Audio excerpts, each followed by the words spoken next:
আসসালামু আলাইকুম। যারা লাইভে জয়েন করেছো আমাকে একটু কমেন্ট করে জানাবা ঠিকমতো দেখতে পাচ্ছ কিনা, শুনতে পাচ্ছ কিনা। কেমন? আমি তোমাদের কমেন্টগুলো দেখতেছি। আমাকে একটু কমেন্ট করে জানাবা।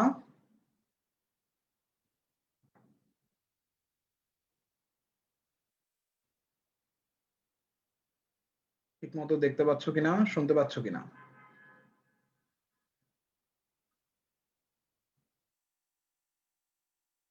All clear? আচ্ছা, ঠিক আছে, খুব ভালো। তাহলে আমরা একটু রুটিনে একটু চেঞ্জ আনছিলাম।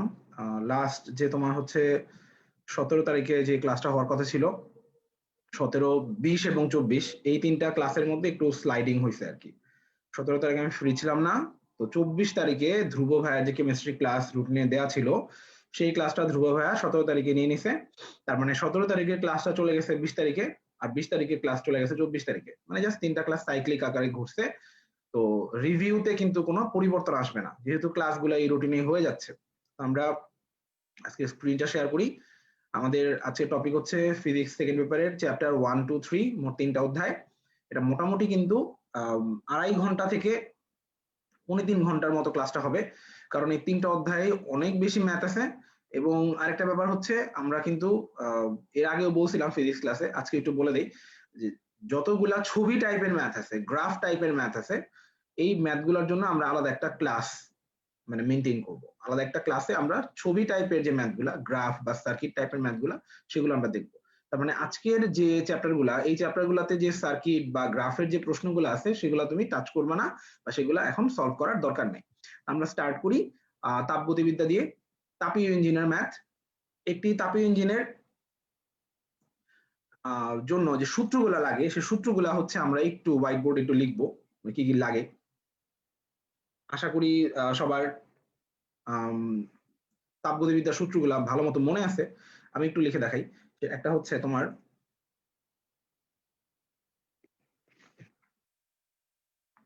ইটা equal to 1 minus T2 by T1। এটাকে আরেকভাবে লেখা যায়, eta equal to 1 minus Q2 by Q1, তাই না? এখানে T1টা হচ্ছে অলওয়েজ তাপ উৎসের তাপমাত্রা, তাপ উৎসের তাপমাত্রা হচ্ছে T1, তাপ উৎসের তাপ হচ্ছে Q1, আর এটা হচ্ছে তাপ গ্রাহক। তাপ গ্রাহক, ভালো কথা। তোমার হচ্ছে ইউনিভার্সিটিতে মাঝে মাঝে বাংলা টার্ম ব্যবহার না করে সরাসরি ইংলিশ টার্ম ব্যবহার করে মাঝে মাঝে। তো এটা হচ্ছে হিট সোর্স, এটা হচ্ছে হিট সিঙ্ক। ডিরেক্টলি তোমার ইংলিশ টার্ম ব্যবহার করতে পারে, একটা হচ্ছে হিট সোর্স, একটা হচ্ছে হিট সিঙ্ক। কেমন? তো এখানে আরেকটা ব্যাপার, এই দুইটা সমীকরণ আমরা মিলায় বলতে পারি যে T2 by T1 equal to হচ্ছে Q2 বাই Q1, এটাও কিন্তু চাইলে বলা যায়। এখন এখানে সিস্টেমটা কি, মানে এই জিনিসটা আসলে তোমার বেসিকটা একটু জানা লাগবে। সিস্টেমটা আসলে কি, মনে করো একটা তাপ ইঞ্জিন, তুমি এই তাপ ইঞ্জিনে মনে করো তুমি হচ্ছে Q1 তাপ দিচ্ছ, Q1 তাপ দিচ্ছ। এই তাপ ইঞ্জিনে তুমি তাপ দিচ্ছ যেন সে কাজ করে, যেন সে কাজ করে। তো সে কি করে, সে কিছু পরিমাণ তাপ দিয়ে কাজ করে, কিছু পরিমাণ তাপ দিয়ে সে কাজ করে, বাকি তাপটা সে বের করে দেয়। যতটুকু সে কাজ করতে পারে না ততটুকু সে বের করে দেয়। এখন আমরা যে কোনো জায়গায় তাপ দিই কাজ করার জন্য, এটা হচ্ছে তাপ উৎস, আর এটা হচ্ছে তাপ গ্রাহকের তাপ আর কি। হ্যাঁ, এখন তুমি কতটুকু তাপ দিয়েছো Q1, কতটুকু বের হয়ে গেল Q2, তাহলে কাজ করছে কতটুকু দিয়ে, Q1 মাইনাস Q2, এটা কি বুঝো? Q1 তাপ দিছিলা, সেটা দুই ভাগে ভাগ হয়েছে, একটা হচ্ছে Q2, একটা হচ্ছে Q1 মাইনাস Q2। তাহলে এতটুকু আসলে কাজ হয়েছে, এতটুকু এতটুকু কাজে লাগছে, এটা বলা যায় না? বলা যায় কিন্তু। তাহলে আমরা এখান থেকে বলতে পারি যে আমি তাপ দিছিলাম Q1, কাজে লাগছে হচ্ছে Q1 মাইনাস Q2। তাহলে এটা হচ্ছে আমার ইনপুট, আর এটা হচ্ছে আমার আউটপুট। কতটুকু কাজে লাগছে, তাহলে আমি জানি কর্মদক্ষতা মানে কি, আউটপুট বা ইনপুট, তাই না? কর্মদক্ষতা মানে হচ্ছে আউটপুট বা ইনপুট। তাহলে আমি এখান থেকে বলতে পারি যে হ্যাঁ, আমার কতটুকু কর্মদক্ষতা, Q1 minus Q2 divided by Q1। এইটাকে কিন্তু আমরা ভাগ করলে এই সূত্রটা পাই। ঠিক আছে?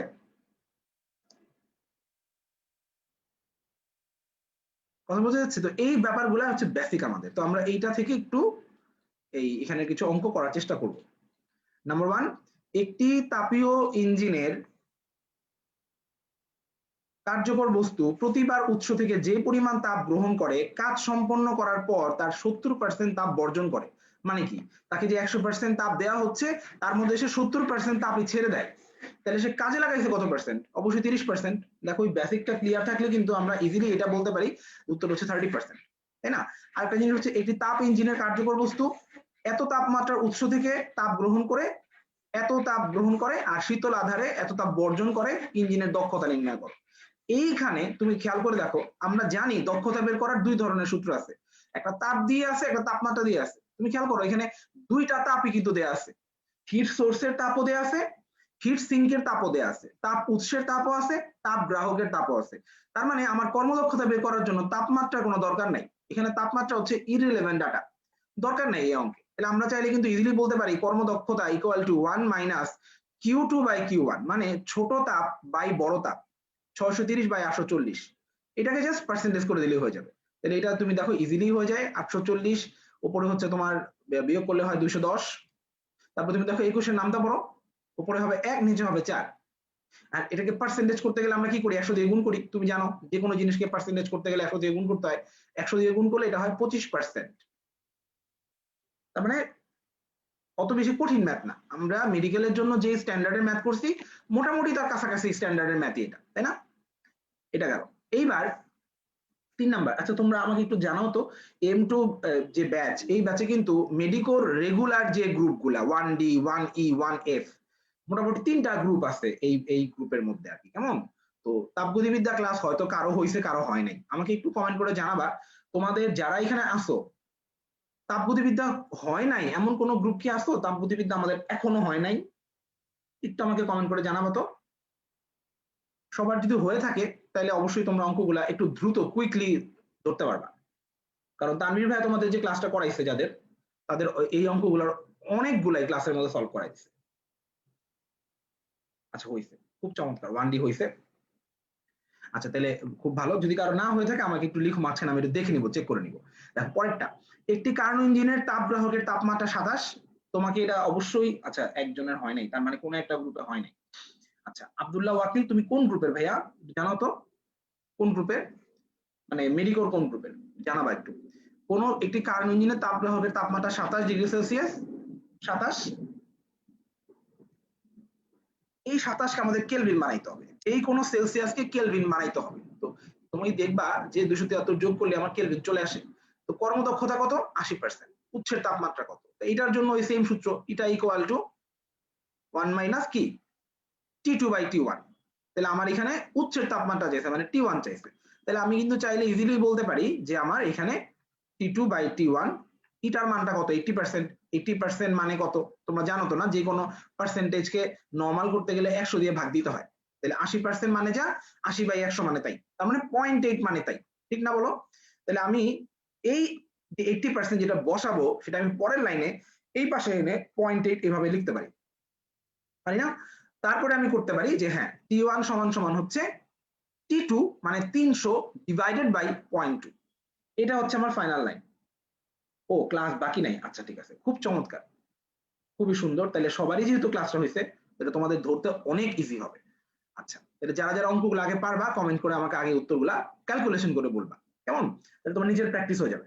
300 ভাগ পয়েন্ট আমরা কিভাবে করব, ছোটবেলার নিয়মে করব। আমরা এই দশমিক তুলে দশমিকের জন্য উপরে একটা 1 বসাবো, দশমিকের পর 1 ঘর, এর উপরে একটা শূন্য, এটা কি মনে আছে? ওই যে নিচে যে দশমিক থাকে দশমিকের জন্য আমরা উপরে একটা 1 দিই, দশমিকের পর 1 ঘর, তাহলে উপরে একটা শূন্য, তাহলে নিচে এটাকে আর আমরা দশমিক 2 বলবো না, এটাকে আমরা কি বলবো, শুধু 2 বলবো, কেমন? তাহলে এই 2 দিয়ে আমরা কাটাকাটি করে ফেলবো, 2 দিয়ে 300 কে কাটলে হয় 150, 150 ইন্টু 10 1500, রাইট, খুব চমৎকার। এখন এটার জন্য না একটা খুবই মানে সুন্দর একটা শর্টকাট আছে, খুবই সুন্দর একটা শর্টকাট।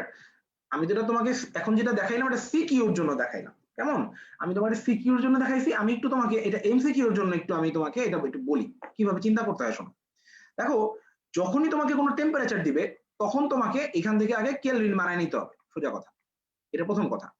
এইবার যদি দেখো উৎসের তাপমাত্রা চাইছে অথবা গ্রাহকের তাপমাত্রা চাইছে, মানে একটা দেয়া আছে একটা চাইছে, এইরকম যদি ম্যাথ হয় তাহলে আমরা চিন্তা করব যে উৎসের তাপমাত্রা চাইছে, এটা কি বাড়াইতে বলছে না কমাইতে বলছে? বাড়াইতে বলছে নাকি কমাইতে বলছে বলো তো? অবশ্যই বাড়াইতে বলছে। এখন তুমি আমাকে বলো যে কোনো কিছুকে গুণ করলে বাড়ে নাকি ভাগ করলে বাড়ে? আমরা জানি যে কোনো কিছুকে গুণ করলে বাড়ে আর ভাগ করলে কমে। কিন্তু এইখানে যে কোনো কিছুকে ভাগ করলে বাড়বে। কেন জানো? কারণ হচ্ছে তোমাদের আমি ওই যে আধুনিক পদার্থবিজ্ঞানের সূচনায় দেখাইছিলাম না যে ওই যে তোমার আমরা √1 - v² / c² ওইটা দিয়ে ওইটার মান হচ্ছে ১ এর চেয়ে ছোট। তো ওইটা দিয়ে কাউকে ভাগ করলে সে বড় হয়। আর গুণ করলে সে ছোট হয়। মনে আছে? মহাকাশচারীর বয়স √1 - v² / c² দিয়ে গুণ করে কমাইছিলাম। মনে আছে? আমরা এখানে যেটা দিয়ে ভাগ করব বা যেটা দিয়ে গুণ করব এটা অলওয়েজ একটা পয়েন্ট নাম্বার, একটা দশমিক সংখ্যা। তো তুমি জানো দশমিক সংখ্যা দিয়ে কাউকে গুণ করলে সে ছোট হয় আর দশমিক সংখ্যা দিয়ে কাউকে ভাগ করলে সে বড় হয়। তা আমাদের এখানে সবসময় আমরা পয়েন্টের নাম্বার দিয়ে গুণ করব, পয়েন্টের নাম্বার দিয়ে ভাগ করব। তা আমরা এখানে সবসময় চিন্তা করব উৎসের তাপমাত্রা চাইলে বাড়াইতে হবে, তার মানে ভাগ করতে হবে। কিভাবে ভাগ করবো শোনো, এই যে দেখো ভাগ করবো কাকে, 300 কেলভিনকে ভাগ করবো। কত দিয়ে ভাগ করবো বুঝো, দেখবো 80%, ভাববো 20%, লিখবো 0.2। আবার শোনো, দেখবো 80%, ভাববো 20%, লিখবো 0.2। তার মানে আমি এখানে 0.2 দিয়ে ভাগ করবো। দেখো এটাই কিন্তু আমাদের অঙ্কের ফাইনাল লাইন ছিল, মনে আছে? আমরা কিন্তু ডিরেক্ট লাইনটা নিয়ে আসতেছি। আবার বলি, উৎসের তাপমাত্রা চাইছে নাকি গ্রাহকের তাপমাত্রা চাইছে এটা দেখতে হবে। যদি উৎসের তাপমাত্রা চাই কি করতে হবে, বাড়াইতে হবে। তাহলে বাড়ানোর জন্য কি করতে হবে, ভাগ করতে হবে। যে বাড়ানোর জন্য তো গুণ করতে হয়, এখানে আমরা পয়েন্ট সামথিং দিয়ে কাজ করব, তো বাড়ানোর জন্য ভাগ করতে হবে। তো আমরা কি দিয়ে ভাগ করব, দেখবো 80%, ভাববো 20%, লিখবো 0.2। তাহলে আমরা 0.2 দিয়ে ভাগ করবো। তাহলে দেখো আমরা একবারে লাস্টের লাইন পর্যন্ত চলে আসতেছি।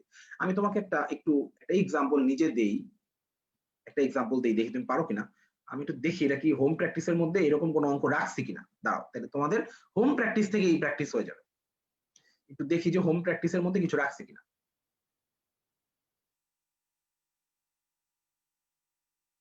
এই যে 13 নাম্বার, 13 নাম্বারটা দেখো হোম প্র্যাকটিসের 13। একটি কার্নো ইঞ্জিনের দক্ষতা 70%, গ্রাহকের তাপমাত্রা 27 হলে উৎসের তাপমাত্রা কত? দেখো আবার উৎসের তাপমাত্রা চাইছে, উৎসের তাপমাত্রা চাইছে তাহলে বাড়াইতে হবে। তাহলে কি করতে হবে, ভাগ করতে হবে। কাকে ভাগ করবি, 27 ডিগ্রিকে ভাগ করবি। কত দিয়ে, কত মানে 27 ডিগ্রি মানে কত, 300 কেলভিন। কত দিয়ে ভাগ করবি, দেখবো 70%, ভাববো 30%, লিখবো 0.3। তাহলে আমরা 0.3 দিয়ে ভাগ করবো। আমি তো তোমাকে একটু আগে বলছি 0.3 দিয়ে কেমনে ভাগ করতে হয়, দশমিক তুলে উপরে একটা 1 বসাইতে হয়, আর দশমিকের পর 1 ঘর, তাহলে উপরে একটা শূন্য, তাহলে এখন নিচে হয়ে গেল 3, 3 3 সে কাটাকাটি করলে কত হয়, 100। উত্তর হচ্ছে 1000। তুমি বুঝতেছো, আমরা ফাইনাল লাইনটা না লিখে আন্দাজ করতে পারতেছি। এটা হচ্ছে আমাদের এমসিকিউ ট্রিক্স। আমরা রিটেনের জন্য আমরা অবশ্যই পুরোটা লিখে করব, এতে কোনো সন্দেহ নাই। আচ্ছা এইবার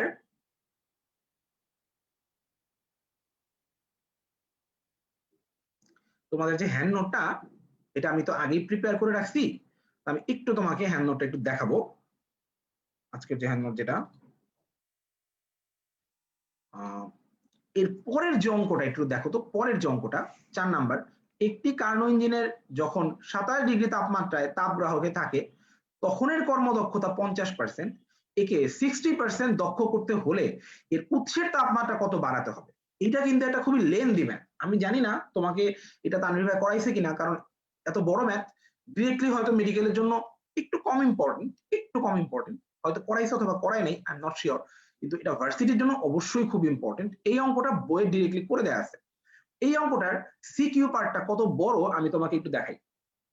গ্রাহকের তাপমাত্রা চাইলে গুণ করতে হবে ভাইয়া, গ্রাহকের তাপমাত্রা মানে কি, কমাইতে বলবে না, তাহলে তখন গুণ করতে হবে। হ্যাঁ শোনো, এই যে অঙ্কটা, এই অঙ্কটা সিকিউর জন্য দেখো, আমি তোমাকে একটু দেখাই, সিকিউর জন্য অঙ্কটা অনেক বড়। তোমাকে আমি একটু হ্যান্ড নোটটা দেখাই।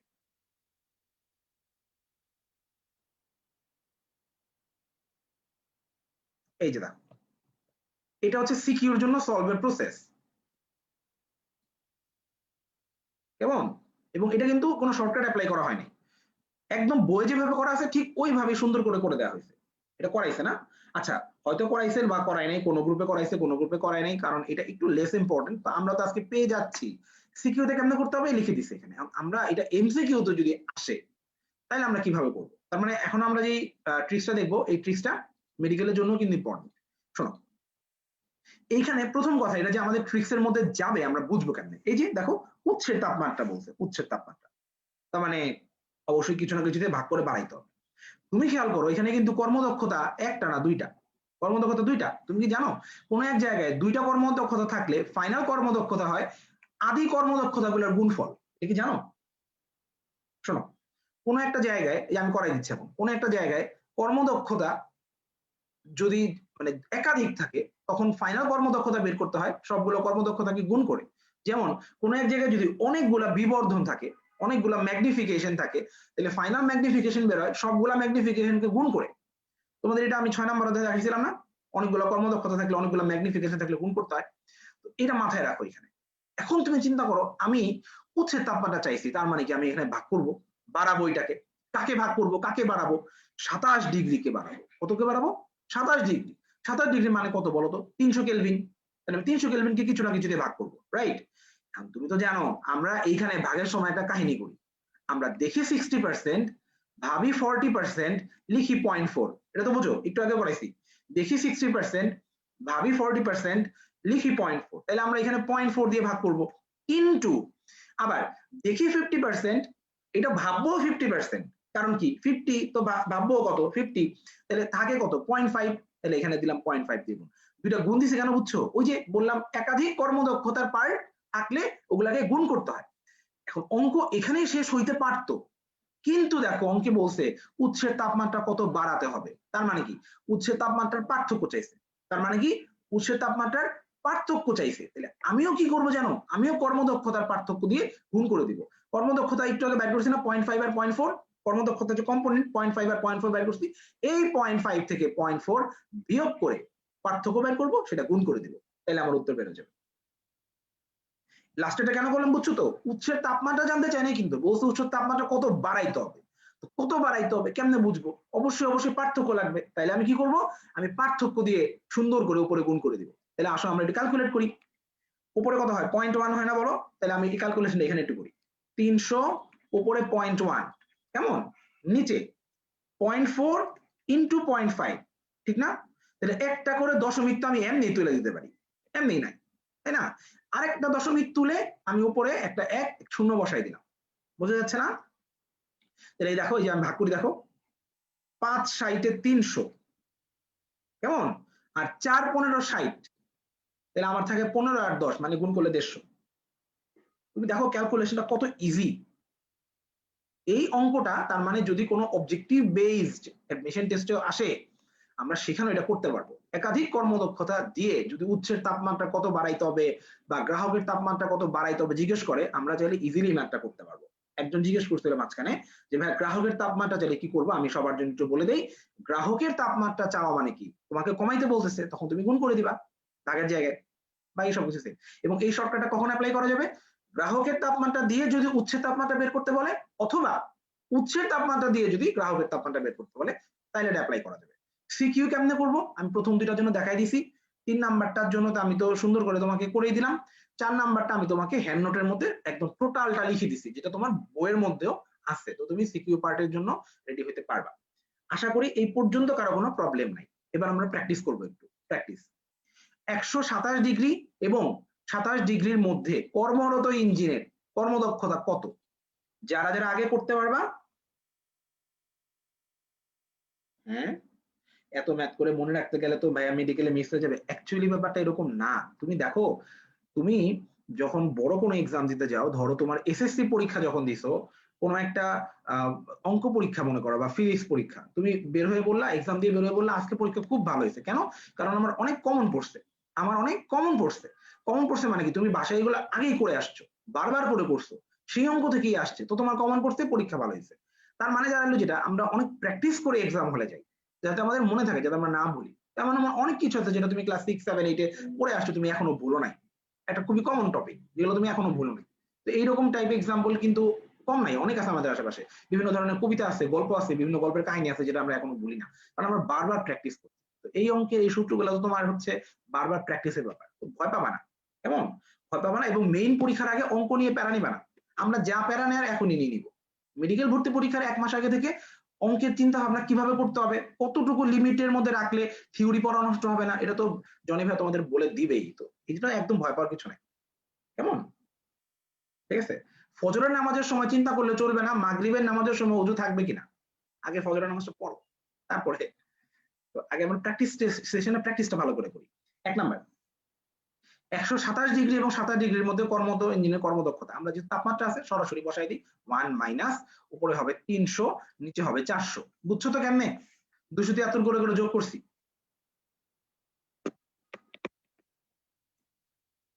তাই না তারপরে আমরা কাটাকাটি করলে 25% চলে আসে ওই যে লাস্টে কিন্তু 100 দিয়ে গুণ দিতে ভুলো না পার্সেন্টেজ বানাইতে গেলে 100 দিয়ে গুণ দিতে হয়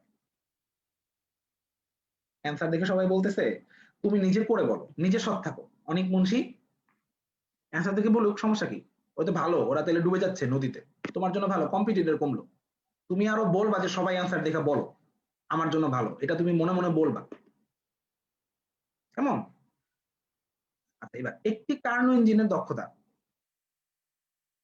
300 একটি কার্নো ইঞ্জিন 300 কেলভিন এবং 100 কেলভিন আরেকটি কার্নো ইঞ্জিন 500 কেলভিন এবং 300 কেলভিনের মধ্যে কাজ করতেছে এটার ভাষাটা বুঝতে হবে প্রথমটার তুলনায় দ্বিতীয়টার ক্ষমতা এটার ভাষাটা বুঝতে হবে প্রথমটার তুলনায় দ্বিতীয়টার তাহলে অ্যাকচুয়ালি কার ক্ষমতা চাইছে এটা বলো তো আমাকে প্রথমটার তুলনায় দ্বিতীয়টার ক্ষমতা তার মানে অ্যাকচুয়ালি চাইছে কিন্তু দ্বিতীয়টার ক্ষমতা তার মানে ইটা 2 উপরে এটা বুঝো আর ইটা 1 নিচে এই ভাষাটা বুঝতে হবে প্রথমটার তুলনায় দ্বিতীয়টার ক্ষমতা তার মানে চাইছে দ্বিতীয়টার ক্ষমতা তাহলে ইটা 2 উপরে আর ইটা 1 নিচে রাইট এই তো ভাষাটা বুঝতে পারতে হবে এইবার আমরা এই যে দেখো তো তাপমাত্রা প্রত্যেকটা আলাদা করে দেয়া আছে না সেকেন্ডটার তাপমাত্রা কত কত 500 আর 300 যখনই ভাষাটা এরকম থাকবে একটা কার্নো ইঞ্জিন এতর মধ্যে কাজ করতেছে ছোট তাপমাত্রাটা গ্রাহকের তাপমাত্রা বড় তাপমাত্রাটা হচ্ছে উৎসের তাপমাত্রা তাহলে উপরে হবে 1 মাইনাস 300 বাই 500 আর নিচে হবে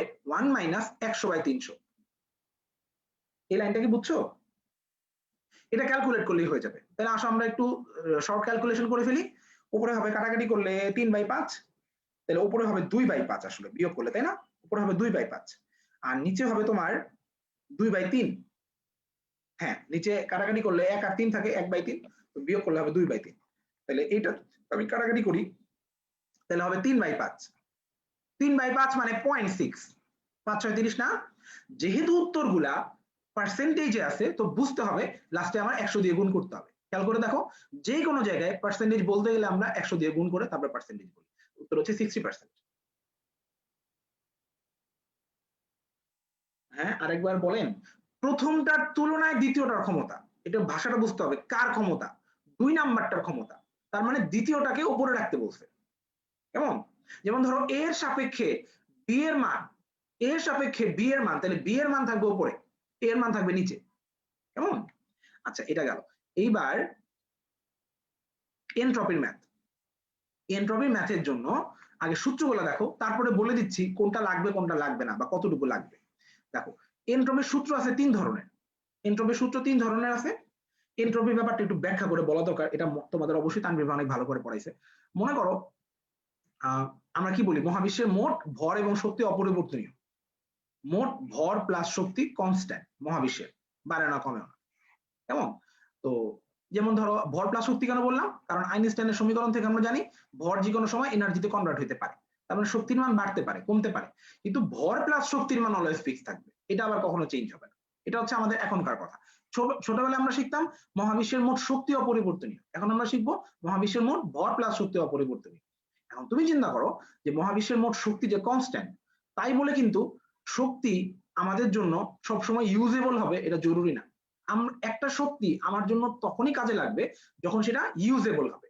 আর তখনই সেটা ইউজেবল হবে যখন সেটা কনভার্টেবল হবে কনভার্ট না করা গেলে ওই শক্তির আমার জন্য কোনো দাম নাই মনে করো তোমার বাসার মধ্যে তুমি একটা পাওয়ার হাউস লাগাইছো মানে থাকে না ওই যে বিদ্যুৎ উৎপাদন কেন্দ্র বিদ্যুৎ উৎপাদন করে যেখানে 3 মেগাওয়াট বা 4 মেগাওয়াট মনে করো বাংলাদেশের বিদ্যুতের চাহিদা হচ্ছে 1500 মেগাওয়াট তুমি তোমার বাসার মধ্যে 2000 মেগাওয়াটের একটা পাওয়ার হাউস লাগাইছো যে আমার বাসায় সব কাজ কেমন এখন তোমার বাসায় ফ্রিজ নাই টিভি নাই রেডিও নাই ফ্যান নাই লাইট নাই এসি নাই বৈদ্যুতিক কোনো যন্ত্রপাতি নাই যেটা তোমার বাসার কারেন্টকে ইউজ করতে পারে তুমি এত কারেন্ট দিয়ে কি করবা কোনো লাভ নাই তো তুমি সকেটের মধ্যে হাত ঢুকে মনে থাকবা তা তো না কোনো একটা এনার্জি তখনই কাজে লাগবে যখন তুমি সেটা কনভার্ট করতে পারবা তোমার বাসায় একটা টিভি থাকতে হবে যেই টেলিভিশনের মধ্যে কারেন্টটা ঢুকলে টেলিভিশন সেই বৈদ্যুতিক এনার্জিকে যান্ত্রিক এনার্জিতে কনভার্ট করবে তোমাকে পিক্সেল গুলো শো করবে তার মানে একটা এনার্জি তোমার জন্য তখনই ইফেক্টিভ যখন সেটা চেঞ্জ করা যায় রূপান্তর করা যায় কেমন?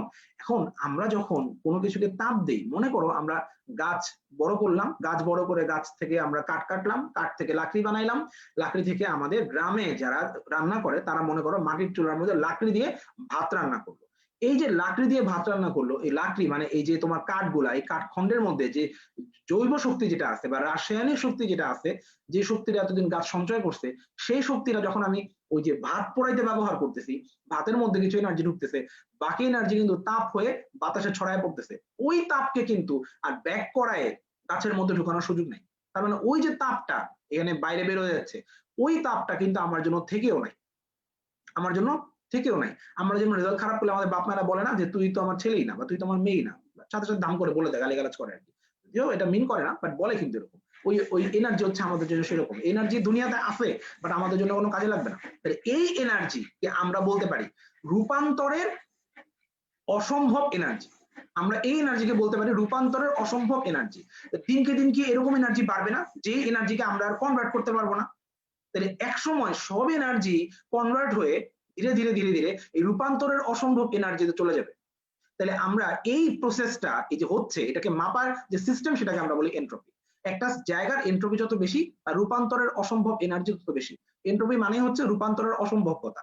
কোন একটা জায়গায় এন্ট্রপি বেশি তাহলে বুঝতে হবে ওইখানের এনার্জি গুলা ডিসঅরিয়েন্টেড হয়ে গেছে, তারা বিশৃঙ্খল অবস্থায় আছে। এই জন্য এন্ট্রপি বোঝায় বিশৃঙ্খলা। তোমাদের বইটা আছে এন্ট্রপি কি বোঝায়? বিশৃঙ্খলা বোঝায়। তো এইখানে দেখো এই লাইনগুলো না থিওরি হিসেবেই পরীক্ষায় আসে, মানে অবজেক্টিভ বেস পরীক্ষা বাট থিওরি হিসেবে আসে। দেখো কথাগুলো দেখো, এই যে রুদ্ধতাপীয় প্রক্রিয়া এন্ট্রপি ধ্রুবক কেন? কারণ আমার এন্ট্রপি তখনই বাড়বে যখন রূপান্তরের অসম্ভব তাপ বাড়বে। তাহলে রুদ্ধতাপীয় প্রক্রিয়া তো তাপ সিস্টেমের বাইরেই যায় না, তাপ সিস্টেমের মধ্যে বসে থাকে। তাপ যেহেতু বাইরে যাচ্ছে না তার মানে হচ্ছে এখানে এন্ট্রপি বাড়বে না। এন্ট্রপি বাড়বে না মানে এন্ট্রপি ধ্রুবক। তাহলে এন্ট্রপির পরিবর্তন শূন্য, এটা কিন্তু ডিএস জিরো, এস কিন্তু জিরো না। এন্ট্রপি কখনো শূন্য হইতে পারে না, এন্ট্রপির পরিবর্তন শূন্য হইতে পারে। কোথায় কোথায়? রুদ্ধতাপীয় প্রক্রিয়ায়। আচ্ছা এবার জগতের এন্ট্রপি ক্রমবর্ধমান, তাহলে এন্ট্রপি কখন শূন্য ছিল? এন্ট্রপি শূন্য ছিল সৃষ্টির শুরুতে, বিগ ব্যাং যখন ছিল হয়েছিল তখন মাত্র দুনিয়া স্টার্ট হয়েছে, ওই সময় দুনিয়া শুরু, ওই সময় কোনো রূপান্তরের অসম্ভব তাপ ছিল না, ওই সময় এন্ট্রপির মান ছিল শূন্য, একমাত্র কেস। এবং ওই সময় পুরো মহাবিশ্ব জুড়ে ছিল প্লাজমা, ওই সময় পুরো মহাবিশ্ব জুড়ে ছিল প্লাজমা। এই জন্য আমাদের বইতে কোথাও কোথাও লেখা থাকে মাঝে মাঝে কোন অবস্থায় এন্ট্রপির মান মিনিমাম, কোন অবস্থায় এন্ট্রপির মান মিনিমাম, উত্তর হবে প্লাজমা। তখনই যখন অপশনে প্লাজমা থাকবে। এন্ট্রপি কোন অবস্থায় মিনিমাম? প্লাজমা হবে তখনই যখন অপশনে প্লাজমা থাকবে। যদি অপশনে প্লাজমা না থাকে তখন দেখাইতে হবে কি? কঠিন পদার্থ। কারণ কি? কঠিন পদার্থের অণুগুলো একদম শৃঙ্খলাবদ্ধ হয়ে থাকে। আমি তো বলছি এন্ট্রপি হচ্ছে বিশৃঙ্খলার পরিচায়ক। তাহলে কঠিন পদার্থের মধ্যে শৃঙ্খলা বেশি, তার মধ্যে এন্ট্রপি কম। কঠিন পদার্থের এন্ট্রপি এরপরে সবচেয়ে কম, তারপরে হচ্ছে তরল, তারপর হচ্ছে বায়বীয়। আচ্ছা এটা একটা ব্যাপার। এন্ট্রপি হচ্ছে বিশৃঙ্খলার পরিমাপক। এন্ট্রপির সর্বোচ্চ হলে জগতের তাপীয় মৃত্যু ঘটবে, নট মৃত্যু, তাপীয় মৃত্যু, হিট ডেথ। কেমন? প্রত্যাগামী প্রক্রিয়া এন্ট্রপি স্থির থাকে, কারণ প্রত্যাগামী প্রক্রিয়ায় সবকিছু খুবই স্লোলি মুভ করে এবং স্লোলি ব্যাক করে। মানে প্রত্যাগামী মানে কি? একবার গেল আবার এটাকে ব্যাক করানো যাবে। আমাদের বলছি ব্যাক করানো না গেলে, আগের অবস্থায় আনা না গেলে তখন হচ্ছে এন্ট্রপি বাড়বে। প্রত্যাগামী প্রক্রিয়া এন্ট্রপি স্থির থাকে, বাড়ে না। অপ্রত্যাগামী প্রক্রিয়া এন্ট্রপির পরিবর্তন ধনাত্মক। সিস্টেমের শক্তি রূপান্তরের অক্ষমতা হচ্ছে এন্ট্রপি। এই লাইনগুলো আমাদের লাগবে, মেডিকেলের জন্য লাগবে, এটা ভার্সিটির জন্য লাগবে।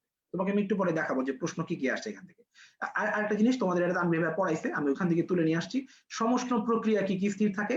তাপমাত্রা স্থির থাকে, অভ্যন্তরীণ শক্তি স্থির থাকে। অভ্যন্তরীণ শক্তি কেন স্থির থাকে? কারণ আমরা জানি অভ্যন্তরীণ শক্তি ইকুয়াল টু হচ্ছে সিভি ডিটি। তো ডিটি যদি স্থির থাকে, মানে তাপমাত্রা যদি স্থির থাকে, তাহলে তো ডিটি এর মান শূন্য, তাহলে তো ডিইউ এর মানও শূন্য। তার মানে অভ্যন্তরীণ শক্তিরও পরিবর্তন হবে না। সমচাপীয় প্রক্রিয়ায়, রাইট, গ্যাসে ম্যাক্সিমাম, রাইট। আর সমচাপীয় প্রক্রিয়া কি স্থির থাকে? চাপ। সম আয়তনীয় আয়তন। রুদ্ধতাপীয়তে তাপ স্থির থাকে, আর মাত্র তো দেখলাম এন্ট্রপি স্থির থাকে। এই ব্যাপারগুলো লাগবে। এইবার এখান থেকে একটু দেখি নিচে কি কি থিওরিটিক্যাল প্রশ্ন আসছে। দেখো তো, দুটি বস্তুর ঘর্ষণের ফলে তাপ উৎপন্ন হয়, তাপ উৎপন্ন হচ্ছে, তাহলে অবশ্যই অবশ্যই এটা রুদ্ধতাপীয় প্রক্রিয়াও না, তাপ উৎপন্ন হচ্ছে। এটা প্রত্যাবর্তী প্রক্রিয়াও না, কারণ প্রত্যাবর্তী প্রক্রিয়ায় আবার ব্যাক করানো সম্ভব। এটা অপ্রত্যাবর্তী প্রক্রিয়া, তাপ উৎপন্ন হচ্ছে, এটাকে ব্যাক করানো যাবে না। আচ্ছা আরেকটা, রুদ্ধতাপীয় প্রক্রিয়ায় কোন ভৌত রাশি স্থির থাকে? খেয়াল করে দেখো, আমরা রুদ্ধতাপ শুনলেই কিন্তু মাথার মধ্যে আসে তাপ স্থির থাকবে। অপশনে কিন্তু তাপ ছিলই না, এটা কিন্তু ঢাকা ইউনিভার্সিটি অ্যাডমিশন টেস্টের প্রশ্ন। এন্ট্রপি স্থির ছিল। কেমন? এটা গেল। দেখি আরো কিছু আছে কিনা। আর কিছু থিওরিটিক্যাল প্রশ্ন আছে, আসলে দেখি। দেখো এখানে এই যে প্রত্যাবর্তী প্রক্রিয়ায় এনট্রপি পরিবর্তনের জন্য কোনটি সত্য? এনট্রপি পরিবর্তন মানে ডিএস, একটু আগে পড়ছিলাম ডিএস। ডিএস মানে যা, ডেল এস মানে তাই। তোমার এই যে ল্যাটিন বর্ণমালায় ডেল হচ্ছে তোমার বড় হাতের ডি আর স্মল ডি হচ্ছে ছোট হাতের ডি। তাহলে আমরা ডেল এস আর ডিএস সেম জিনিসই বুঝবো, ডেল এস সমান সমান। এই পর্যন্ত কমপ্লিট। আমরা এবার এনট্রপির ম্যাথ গুলা কি কি লাগবে সেটা একটু তোমাকে দেখাই। ম্যাথের জন্য সূত্র লাগবে এগুলা। এনট্রপির জন্য তিন ধরনের স্টেজ আছে, তিন ধরনের। একটা হচ্ছে যখন বস্তুটা বরফ থেকে পানি হবে, মানে 0 ডিগ্রির বরফ কনভার্ট হয়েছে 0 ডিগ্রির পানিতে। এটার জন্য সূত্র হচ্ছে এটা এমএলএফ বাই টি। এখানে এলএফ এর মান তোমাকে দিয়েও দিতে পারে, নাও দিতে পারে। এলএফ এর মান যদি দিয়ে দেয় তো যেটা দেয়া সেটা ব্যবহার করতে হবে, আর যদি না দিয়ে দেয় তাহলে বলতে হবে 3,36,000। মনে আছে না? এটা তোমরা মুখস্থ করছো, তোমরা মেডিকেলের জন্য পড়ছো না? আর বাষ্পীভবনের জন্য, যেটা বাষ্পের জন্য, এটা হচ্ছে মানে কি 100 ডিগ্রির পানি এটাকে বানাবো হচ্ছে 100 ডিগ্রি বাষ্প। 100 ডিগ্রির পানি বানাবো হচ্ছে 100 ডিগ্রি বাষ্প। এটার জন্য সূত্র কি? এটার সূত্র হচ্ছে এম, এই যে এটা, এই সূত্রটা। এটার জন্য যদি কোনো মান দিয়ে দেয় এলভি এর মান, তাহলে ভালো, ওইটাই ব্যবহার করতে হবে। আর যদি না দিয়ে দেয় তাহলে তোমার নিজের ব্যবহার করতে হবে 22,68,000। একটা 3,36,000, একটা 22,68,000। আচ্ছা, এগুলা কি এগুলা কি পড়ছো না মেডিকেলের জন্য? আমাকে একটু বলো তো। আরেকটা ব্যাপার, তাপমাত্রা কি হবে? যখন তুমি বরফ গলাবা তখন তাপমাত্রা 0 ডিগ্রি মানে 273 কেলভিন। আর যখন তুমি পানিকে বাষ্প করবা তখন তাপমাত্রা হচ্ছে 373 কেলভিন, তাই না? আরেকটা জিনিস হচ্ছে, যদি তাপমাত্রা T1 থেকে কখনো T2 তে যায়, মানে এতক্ষণ ধরে করতেছিলাম অবস্থার পরিবর্তন, বরফ থেকে পানি, পানি থেকে বাষ্প। এখন যদি এরকম বলে পানি থেকে পানি, যে মনে করো 10 ডিগ্রির পানি থেকে 40 ডিগ্রির পানি, তখন উত্তর কি হবে? তখন উত্তর হবে এইটা। মানে মনে করো তোমাকে বললো 2 কেজি ভরের 10 ডিগ্রির পানিকে 40 ডিগ্রি পানি বানাবা, এনট্রপির পরিবর্তন কি? তাহলে উত্তর হবে এইটা, এমএস। M2, এস হচ্ছে 4200, লন বড় তাপমাত্রা উপরে, ছোট তাপমাত্রা নিচে। বড় তাপমাত্রা কত? 40 ডিগ্রি মানে কত কেলভিন? 40 ডিগ্রিতে কত কেলভিন হয় বলো তো আমাকে একটু। 40 ডিগ্রিতে কত কেলভিন হয়? 313 কেলভিন। আর 10 ডিগ্রিতে কত কেলভিন? 283 কেলভিন। তুমি দেখবা উত্তরটা এইভাবেই থাকবে। সিকিউতে আসলে এইভাবেই রাখতে হবে, কারণ ক্যালকুলেটর ছাড়া কখনোই ডিইউতে এই উত্তর ভাঙায় দিবে না, কারণ আমরা লনের মান ক্যালকুলেটর ছাড়া পারি না। এটা আসার চান্স খুবই কম। এই যে এটা লাস্টেরটা যেটা বললাম, তাপমাত্রার পরিবর্তন আসার চান্স খুবই কম, কারণ ক্যালকুলেটর ছাড়া লনের মান বের করা যায় না। যদি আসেও তুমি সিকিউতে এই পর্যন্তই রাখবা, এমসিকিউতে তুমি কি করবা? দেখবা অপশন এটাই আছে। আমরা লাস্ট কয়েক বছরের প্রশ্ন দেখাই ক্যালকুলেটর বাদ দেওয়ার পর ডিইউতে প্রশ্নগুলা কি করে আর মানগুলা কি রকম দেয়, তুমি দেখলেই বুঝবা যে তারা অ্যাকচুয়ালি দেখতে চায় তুমি সূত্র পারো কিনা। দেখাই তোমাকে, দেখো 3 নাম্বার, 100 ডিগ্রি তাপমাত্রার 373 কেজি পানিকে 100 ডিগ্রি তাপমাত্রার বাষ্পে পরিণত করা হলো। পানি 1 কেজি দিতে পারে, 2 কেজি দিতে পারে, 5 কেজি, 10 কেজি, রাউন্ড ফিগার দিতে পারে। 373 কেজি কেন দিল? ক্যালকুলেশন করতে গেলে বুঝবা। তুমি দেখো বাষ্পে বলছে না 100 থেকে 100 বাষ্প, তাহলে আমার সূত্র কি? M L V by T. M এর মান কত রে? 373। এল ভি এর মান কত দেয়া আছে? হ্যাঁ দেয়া আছে। যদি দেয়া থাকে এটাই ব্যবহার করতে হবে, দেয়া থাকলে এটাই ব্যবহার করতে হবে, বসাইলাম। নিচে টি এর মান কত? 100 ডিগ্রি মানে 373 কেলভিন না? তুমি কি বুঝতেছো ব্যাপারটা? তারা চায় তুমি এটা কাটাকাটি করে উত্তরটা এটাই দাগায় দাও। এটা কিন্তু ঢাকা ইউনিভার্সিটির 17-18 প্রশ্ন। হ্যাঁ, এম কি? এম ভর। আচ্ছা, এম অন্য কিছু না, এম ভর। মানে এত সোজা দেখে ভয় পাচ্ছ যে এটা অন্য কিছু হইতে পারে, যে এত সোজা অঙ্ক দিল নিশ্চয়ই এম এর অন্য কোনো মিনিং আছে। আচ্ছা 5 নাম্বার হচ্ছে, দেখো এটা আবার আগের বছরের প্রশ্ন, 16-17 প্রশ্ন ডিউ। এখানে দেখো 273 কেজি বরফ দিচ্ছে, আগের বার দিচ্ছে 373, এখন দিচ্ছে 273। দেখো এখানে বরফ থেকে বরফ করছে, তার মানে কি M L F by T. M এর মান কত? 273। এল এফ এর মান দেয়া আছে কিনা চেক করো, দেয়া থাকলে খুব ভালো, দেয়া আছে তাহলে আমরা এল এফ এর মান বসাই দিলাম, ডিভাইডেড বাই হচ্ছে টি এর মান তো 273। কেমন? এটা গেল। এইবার মোলার আপেক্ষিক তাপের ম্যাথ, মোলার আপেক্ষিক তাপের ম্যাথের জন্য নিচে একটা কথা লেখা আছে, এটা তোমাদের মেডিকেলের জন্য যখন তোমরা বইয়ের মধ্যে ঘাটতে যাও, বইয়ে যেটা আছে ওইটাই ঠিক ধরতে হবে, বইয়ে ভুল ধরা যাবে না, এই কথাবার্তাগুলো মেডিকেলের জন্য প্রযোজ্য। ভার্সিটি অ্যাডমিশন টেস্টের জন্য যেটা সঠিক ওটাই পড়তে হবে, কোনো কনফিউশন নেই। সমষ্টম প্রসারণ, রুদ্রায়ন প্রসারণ, সমায়তন প্রসারণের একটা টায়ার ফেটে যাওয়ার একটা এক্সাম্পল দিয়ে অ্যাডমিশন টেস্টে খুব প্রশ্ন আসে। তো মাথায় রাখতে হবে, কোনো টায়ার যদি ফেটে যায়, হঠাৎ করে ফেটে যাচ্ছে অল্প একটু করে, ধীরে ধীরে ধীরে বাতাস বের হয়ে যাচ্ছে, এটা সমষ্ণ প্রক্রিয়া। যদি হঠাৎ করে ফাটে, দাম করে একটা বাস টায়ার ফেটে গেল, তাহলে রুদ্রতাপীয় প্রসারণ হঠাৎ করে। আর চলন্ত গাড়ির টায়ার, মানে টায়ারটা চলতেছে, ফাটেও নাই, আস্তে আস্তেও হাওয়া ছেড়ে দেয়নি, তাহলে এটা সমায়তন প্রক্রিয়া, আয়তন চেঞ্জ হচ্ছে না। কেমন? এইখানে কোনো কনফিউশন নাই, এটা একদম রিয়েল, এটাই পারফেক্ট। কোন বইতে কি আছে ডিও অ্যাডমিশন টেস্টের জন্য দেখার দরকার নেই। কেমন? আচ্ছা, এবার মোলার আপেক্ষিক তাপের যে ম্যাথ, যে সূত্রগুলা, সেই সূত্রগুলার জন্য আমি হচ্ছে এখানে একটা ভুল লিখছি, এখানে আসলে এখানে এইচ হবে না। কেমন? এইচ বাদ, তোমরা তোমাদের কম্পেনিয়ন বুকে ঠিক করে নিও, এখানে এইচটা হবে না, অল ইনার্ট গ্যাস, এটা ঠিক আছে।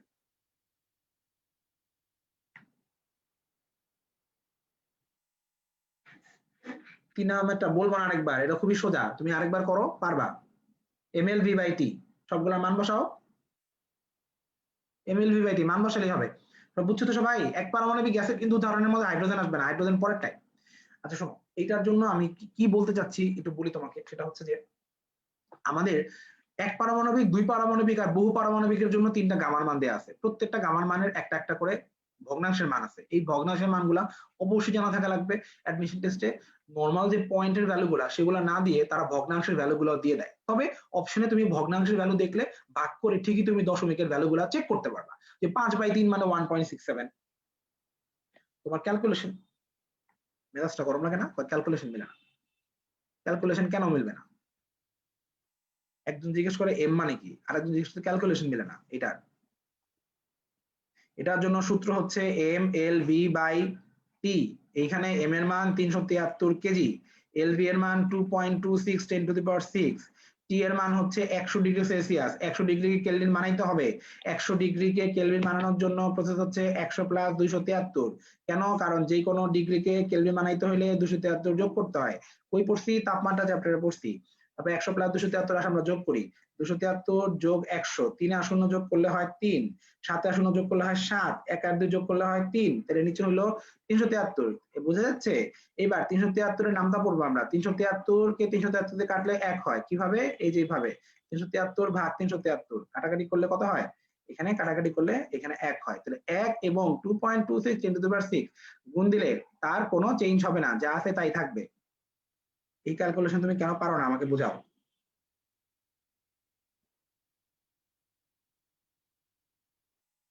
হুম, না না, আমি রাগ করবো কেন?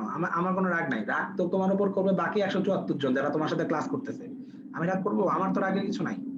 আমি যদি এইটাই যদি তুমি আমাকে 3 ঘন্টা ধরে দেখাইতে পারো, আমি 3 ঘন্টা ধরে দেখাবো, আমার আনন্দ। এক অঙ্ক দেখায় ক্লাস শেষ। রাগ তো করবে তোমার সাথে বন্ধু বান্ধবীরা। শোনো, সূত্রতাপের মানগুলো আগে থেকে দেয়া থাকবে, যদি দেয়া থাকে সূত্রতাপের মান, রিক্তা, সূত্রতাপের মান আগে থেকে দেয়া থাকলে ওইটাই ব্যবহার করতে হবে, না থাকলে মুখস্থ মান বসাইতে হবে।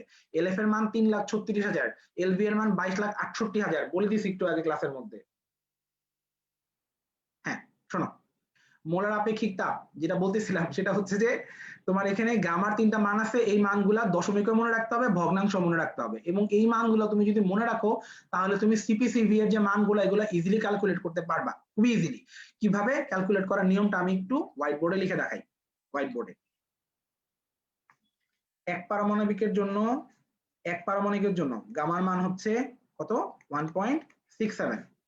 দ্বি পারমাণবিকের জন্য গামার মান হচ্ছে 1.4। 3 বা বহু পারমাণবিকের জন্য গামার মান হচ্ছে 1.33। তাহলে এটার জন্য তোমার হচ্ছে মানটা আমরা বলছিলাম যে মানগুলো তোমাকে ভগ্নাংশে মুখস্থ রাখতে হবে, কারণ অনেক সময় ভগ্নাংশই দিয়ে দেয় অপশনের মধ্যে। তবে তুমি যদি মুখস্থ রাখতে ভুলে যাও কোনো সমস্যা নাই, তুমি চাইলে কিন্তু এগুলা ভগ্নাংশ থাকলে ভাগ করে করে দেখতে পারবা যে দশমিকে মিলে কিনা। কেমন? এখন হচ্ছে আমরা এখান থেকে চাইলে সিপিসিবি এর মানও বের করতে পারবো। সিপিসিবি এর মান বের করার নিয়মটা কি আমি তোমাকে দেখাই, বা মুখস্থ করার নিয়মটা কি? নিয়মটা হচ্ছে, তুমি এটা তো বোঝো না যে এই গামা এটা সমান সমান হচ্ছে সিপি বাই সিভি, এটা তো বোঝো তাই না? তাহলে প্রথম এক পারমাণবিকের জন্য গামার মান দেয়া 5/3। তাহলে আমি কি এটা বুঝতেছি যে আমার এই সিপি বরাবর আছে 5 আর সিভি বরাবর আছে 3, এটা তো বুঝতেছি তাই না? আচ্ছা, আরেকটা জিনিস আমরা কিন্তু এটা পড়ছি, সিপি মাইনাস সিভি সমান সমান হচ্ছে আর, এটা পড়ছি না? তার মানে কি দাঁড়াইলো যে সিপি সমান সমান, মনে করো কথার কথা, যদি সিপি সমান সমান 3r হয়, একটু ফিল করার চেষ্টা করো, সিপি সমান সমান যদি 3r হয় তাহলে সিভি সমান সমান কত হবে? 2r হবে। এটা তো বোঝা যায়, কারণ বিয়োগ করলে তো আর হইতে হবে। কথার কথা, মনে করো কথার কথা, যদি সিপি সমান সমান 4r হয় তাহলে অবশ্যই সিভি সমান সমান কিন্তু 3r হবে, কারণ বিয়োগ করলে আর হইতে হবে। ঠিক? তুমি একটু চিন্তা করো, গামা মানে কিন্তু সিপি আর সিভি এর ভাগফল। তাহলে আমি কি এটা আন্দাজ করতে পারি যে এইখানে অবশ্যই একটু আগে একটা আর গুণ ছিল, এখানে একটা আর গুণ ছিল, আর কাটাকাটি চলে গেছে, কারণ সিপিও কিন্তু একটা আর ওয়ালা মান, সিভিও কিন্তু একটা আর ওয়ালা মান, এটা বলা যায় তাই না? এখন তুমি খেয়াল করো এটা কেন এখানে ধরা যাবে না, কারণ হচ্ছে তুমি দেখো আমরা তো জানি সিপি আর সিভি কে বিয়োগ করলে সব সময় একটা আর হয়। এইখানে সিপি এর মান আমি যদি ধরি 5r, সিভি এর মান কত হবে? অবশ্যই সিভি এর মান তখন কত হবে? 3r হবে না? হবে তো। এখন এই দুইটা বিয়োগ করলে কত হয়? 2r হয় না? হয় কিনা? তাহলে আমাদের ব্যাপারটা মিলতেছে না? ব্যাপারটা কি মিলতেছে? মিলানো যায় কিভাবে? তুমি আমাকে বলো দেখি একটু। এই যে আমি সিপি এর মান 5r ধরছি আর সিভি এর মান যে 3r ধরছি, এদের বিয়োগফল কত? 2r। এদের বিয়োগফল কত? 2r না বলো? এই 2r কে r বানানোর জন্য কি করতে হবে? 2 দিয়ে ভাগ করতে হবে। এই বিয়োগফল কত? 2r না? এদেরকে r বানানোর জন্য কি করতে হবে? 2 দিয়ে ভাগ করতে হবে। তাহলে আমি একটা কাজ করি, আমি উপরেও 2 দিয়ে ভাগ করে দেই, নিচেও 2 দিয়ে ভাগ করে দিই। লাইনটা নতুন করে দেখো, লাইনটা নতুন করে দেখো। লাইনটা আমি এখানে একটু মুছে দিই। আরেকবার বলি, আমার এইখানে লাইনটা ছিল, গামার মান ছিল 5/3। আমি দেখে কল্পনা করছি যে এর উপরেরটা তো গামা সমান সমান তো সিপি বাই সিভি, তাহলে উপরেরটা তো সিপি বরাবর আছে, তাহলে এটা আমরা তো জানি সিপি হচ্ছে একটা আর ওয়ালা মান, সিভিও একটা আর ওয়ালা মান, নিশ্চয়ই এখানে আর ছিল, কাটাকাটি চলে গেছে ভাগ হয়ে না। সমস্যা হচ্ছে এই দুটোর বিয়োগফল তো টুয়াইজ আর, আমার এই দুটোর বিয়োগফল তো শুধু আর হইতে হবে, একটা আর হইতে হবে। টুয়াইজ আর কে আর বানানোর উপায় কি? এটা 2 দিয়ে ভাগ করতে হবে। তাহলে আমি চাইলে কিন্তু উপরে একটা 2 দিয়ে ভাগ করতে পারি, নিচে একটা 2 দিয়ে ভাগ করতে পারি। এখন দেখো, এখন যদি আমি তোমাকে বলি যে আমি পাইছি সিপি এর মান 5r/2 আর সিভি এর মান পাইছি 3r/2, তুমি দেখো তো এই দুইটার বিয়োগ করলে শুধু আর হয় না? সিপি মাইনাস সিভি এখন শুধু আর হচ্ছে না? একটা শর্ত ফিল আপ। আবার সিপি বাই সিভি করলে কি 5/3 হচ্ছে না? আরেকটা শর্ত ফিল আপ। তার মানে আমরা কি বলতে পারি না আমরা সিপি এর মান আর সিভি এর মান বের করে ফেলছি? এটা বলা যায়? বলা যায় কিন্তু। তাহলে এই পুরা জিনিসটাকে আমরা যদি একটা শর্ট টেকনিকের মধ্যে আনি, বা এটা যদি আমরা তাড়াতাড়ি চিন্তা করতে চাই, আমরা কেমনে চিন্তা করব? আমরা চিন্তা করব গামার যে মানটা থাকে এটার উপরের ভগ্নাংশের উপরের যে মানটা, এটা সবসময় সিপির মান, একটু পরিবর্তন করতে হবে কিন্তু এখান থেকে সিপি আসবে, আর নিচের যে মানটা এই মানটা থেকে সিভি আসবে। সিভি আসবে কিভাবে আসবে? একটা করে আর গুণ করে দিলি কাহিনী শেষ। ডিফারেন্স, ঝামেলাটা কি? ঝামেলা হচ্ছে ডিফারেন্স দেখতে হবে। যদি আর গুণ করার পর দেখি যে আমার ডিফারেন্স শুধু আর হচ্ছে না, তাহলে মনে মনে আর বানানোর জন্য যত দিয়ে ভাগ করতে হবে করে দিব। আমার এখানে ডিফারেন্স কত? 2 আর আমার ডিফারেন্স আনতে হবে কত? শুধু আর, তাহলে আমি 2 দিয়ে ভাগ করে দিব। তাহলে আমার উত্তর হচ্ছে 5/2 ইনটু আর, আরেকটা হচ্ছে 3/2 ইনটু আর। তুমি এখন বুঝবা, স্ক্রিন কালো হয়ে যায় না ওয়াকিল, তুমি একটু ক্লাসটা থেকে বেরো আবার ক্লাস ইন করো। আমার একটু আগে স্ক্রিন কালো হয়ে গেছিল, কারণ আমার মোবাইলের মধ্যে নেট পাচ্ছিল না, কেমন? তো আমি আবার আউট হয়ে ইন হয়েছি, আমি আমার মোবাইলে দেখতে পাচ্ছি সবকিছু। তুমি এটা করো, দেখতে পাবা। দেখো এখানে খেয়াল করো এইবার, এই যে এই মানটা দেখো, এইখানে যে আছে 5/3, হ্যাঁ, আমাকে যদি বলে সিপি কত রে, আমি ভাববো সিপি হচ্ছে 5r, সিভি হচ্ছে 3r, গ্যাপ তো 2r হচ্ছে, আমি 2 দিয়ে ভাগ করে দিব। দেখো 5/2r, 3/2r। তুমি কি এটা বুঝতেছো? দেখো পরেরটা 7/5, এটা কেন 7/2r হইছে আর কেন 5/2r হইছে, বোঝা যাচ্ছে? কারণ আমি 7 বরাবর লিখবো 7r, 5 বরাবর লিখবো 5r, তারপরে দেখবো গ্যাপ 2r, গ্যাপ দেখবো 2r, গ্যাপটা আমার শুধু আর বানাইতে হবে। তাহলে আমি কি করবো? আমি উপরে 2 দিয়ে ভাগ করবো, নিচে 2 দিয়ে ভাগ করবো। উপরেরটা সিপি, নিচেরটা সিপি, কাহিনী শেষ। তার নিচেরটা 4/3, এইখানে তুমি দেখো নিচেরটার জন্য 4/3 যেটা, এখানে আমি যখনই আর গুণ করে দিব তখনই দেখবো ইয়াল্লাহ তো ঈদের খুশি, 4 আর 3 আর বিয়োগ করলে তো শুধু আরই হয়, তাহলে ভাগটা করার দরকার নেই, উত্তর এটাই। বোঝা যাচ্ছে? তাহলে তুমি আর কখনোই ভুলবা না। এখন যারা মেডিকেল ভর্তি পরীক্ষার্থী তারা বলতে পারে যে ভাইয়া এত কাহিনী করার দরকার নেই, দাম মুখস্থ করে ফেলবো, শেষ, মুখস্থ করে ফেলবো। এটা ভার্সিটির জন্য সমস্যা আছে, কারণ ভার্সিটির জন্য গামার মান বানায় দেয়, বানায় দিয়ে সিপি এর মান জিজ্ঞেস করে। গামার মান রেগুলার মানগুলো দিবে না, গামার মানগুলো বানায় দিবে, বানায় বলবে কি সিপি এর মান কত, সিপি এর মান কত। তার মানে তোমাকে মান বের করা শিখতে হবে। এখন শুরুটা দেখি প্র্যাকটিসের এক পারমাণবিক গ্যাসের জন্য সিপি এর মান, সিভি এর মান কত। তাহলে আসলে আমরা হিসাব করা শিখি। আমরা জানি এক পারমাণবিক গ্যাসের জন্য গামার মান কত হয় 1.67, তার মানে কত 5/3। তার মানে কি করব, উপরে একটা আর দিয়ে গুণ দে, নিচে একটা আর দিয়ে গুণ দে, তারপরে কি করবি, তারপরে দেখবো গ্যাপ কত, গ্যাপ কি 1 আর নাকি 2 আর, 2 আর, তাহলে গ্যাপকে আর বানাইতে হবে, তাহলে উপরে 2 দিয়ে ভাগ, নিচে 2 দিয়ে ভাগ। এখন কি চাইছে রে, সিভি চাইছে, সিভি কোনটা, তলারটা, তাহলে 3r/2। বুঝা যাচ্ছে? আচ্ছা এইবার দেখো গামার মান 5/2, দেখো আকাশ থেকে মান নিয়ে আসছে, গামার তো এরকম কোনো মান নাই, বাট আকাশ থেকে মান নিয়ে আসছে। আমরা এখন আকাশ থেকে ক্যালকুলেটর করতে পারি, আমরা বলবো গামা সমান সমান 5/2 বলছে, তাহলে উপরে অবশ্যই একটা আর গুণ দিতে হবে, উপরে একটা আর গুণ দিলাম, নিচে একটা আর গুণ দিলাম, তারপরে দেখলাম আরে গ্যাপ তো শুধু আর হচ্ছে না, গ্যাপ তো 3r হচ্ছে। গ্যাপ কি 3r হচ্ছে, তাহলে আমার তো 3r গ্যাপ রাখা যাবে না, আমার গ্যাপ কত করতে হবে, শুধু আর। কত দিয়ে ভাগ করলে শুধু আর আসবে, 3 দিয়ে ভাগ করলে শুধু আর আসবে, তাহলে উপরে 5r/3, নিচে 2r/3। চাইছে কোনটারে, চাইছে হচ্ছে সবগুলোতে সিবি লেখা আছে, তাহলে কলারটা চাইছে, দেখো এই যে দেখো মিলে।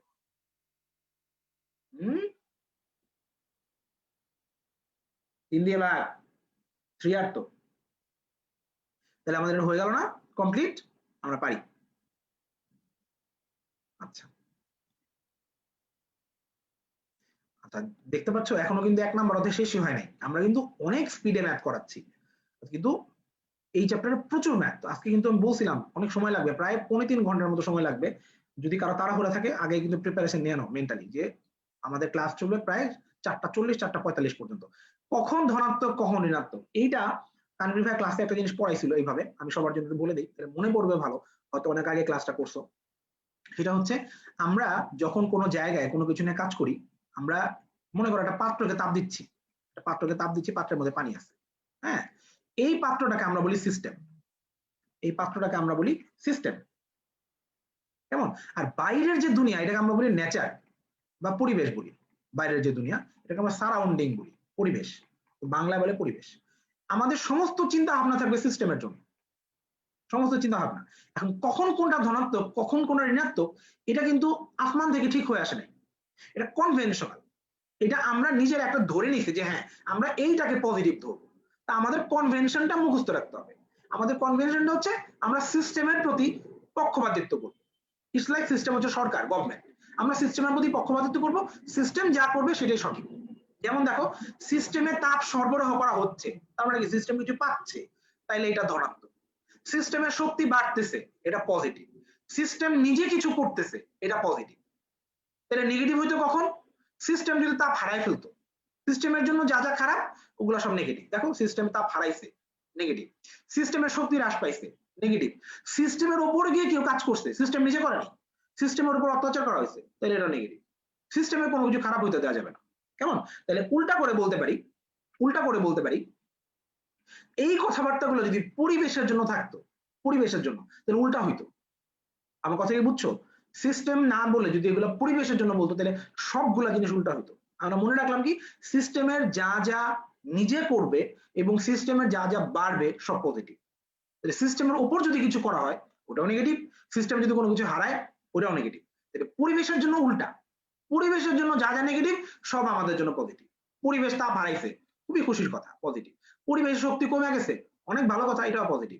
পরিবেশের শক্তি বাড়ছে, খুবই খারাপ কথা, পরিবেশ শক্তি বাড়াই যাবে না, সিস্টেমের শক্তি বাড়তে হবে। পরিবেশ শক্তি বাড়ছে এটা নেগেটিভ ব্যাপার, নাউজুবিল্লাহ, কথা বোঝা যাচ্ছে আমার? তিনটা ধরতে পারছো? তো এইবার আমরা আসো এটা দিয়ে অঙ্ক করি। আমরা অঙ্ক করব হচ্ছে প্র্যাকটিস থেকে শুরু করব। এটার জন্য সূত্র হচ্ছে তাপগতিবিদ্যার প্রথম সূত্র, মানে এইটা dq equal to du plus dw, dq equal to du plus dw। এখানে dq হচ্ছে কতটুকু তাপ দিবা, যতটুকু তাপ দিবা তার মধ্যে কিছু সে খাবে, মানে তার এনার্জি বাড়াবে, এটা অভ্যন্তরীণ শক্তি হিসেবে জমা থাকবে, আর কিছু হচ্ছে সে কাজ করে খরচ করে দিবে, এটা আমরা বলি ডিডব্লিউ। কেমন? মনে করো তুমি 300 জুল তাপ দিলা, তার মধ্যে মনে করো 100 জুল সে জমা রাখলো অন্তঃশক্তি হিসেবে, এনার্জি হিসেবে, ইন্টারনাল এনার্জি হিসেবে, বাকি 200 জুল মনে করো সে কাজ করে খরচ করলো। এটা অনেকটা আমাদের বডির সাথে আমরা তুলনা করতে পারি, যে আমরা মনে করো যে খাবার খাইলে সেই খাবারের কিছু অংশ আমাদের বডিতে জমে, বাকি অংশ দিয়ে আমরা কাজ করি। যারা কম কাজ করে তাদের বডিতে বেশি বেশি জমে, তারা মোটকা হয়ে যায়, তাই না? তো এইখানে দেখো আমাদের এটা হচ্ছে একটি ইঞ্জিন 4500 জুল তাপ গ্রহণ করে এবং 2700 জুল তাপ বর্জন করে। এটার ইঞ্জিন কর্তৃক কৃতকাজের পরিমাণ কত? আমরা মনে আছে বলছিলাম ওই যে কৃতকাজ কতটুকু সে আউটপুট দিবে, এটা হচ্ছে গৃহীত তাপ থেকে বর্জিত তাপ বিয়োগ। মনে আছে এই সূত্রটা প্রথমে বলছিলাম, যতটুকু তাপ দিব আর যতটুকু বর্জন করবে বাকিটা দিয়ে সে কাজ করবে। তাহলে আমার উত্তর হচ্ছে 4500 মাইনাস 2700, কত হবে? 1800। হ্যাঁ, কেমন? এটা ডিরেক্টলি হয়ে যাচ্ছে। এইবার পরেরটা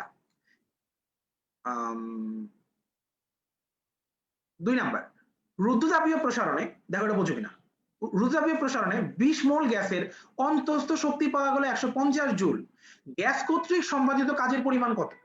এটা একটু মনোযোগ দিয়ে বুঝতে হবে। আমার সূত্র হচ্ছে এটা, DQ equal to DU plus DW. কেমন? এখন যখন আমার প্রসারণ হচ্ছে রুদ্ধতাপীয় প্রসারণ, তখন কিন্তু ডিকিউ এর মান 0, ডিকিউ এর মান 0। এটা বোঝো কিনা, আমার ডিকিউ এর মান 0 মানে আমি কোনো কিছু খাই নাই, তাহলে এখন আমি যা কাজ করব এটা আমার খরচ হবে কই থেকে? আমি যা কাজ করবো এটা খরচ হবে কই থেকে? আমার বডি থেকে খরচ হবে। আমার বডিতে যা জমে ছিল সেগুলা কমবে, কমে কি করবে? আমার কাজটা কমপ্লিট হবে। কথা বোঝা যাচ্ছে আমার?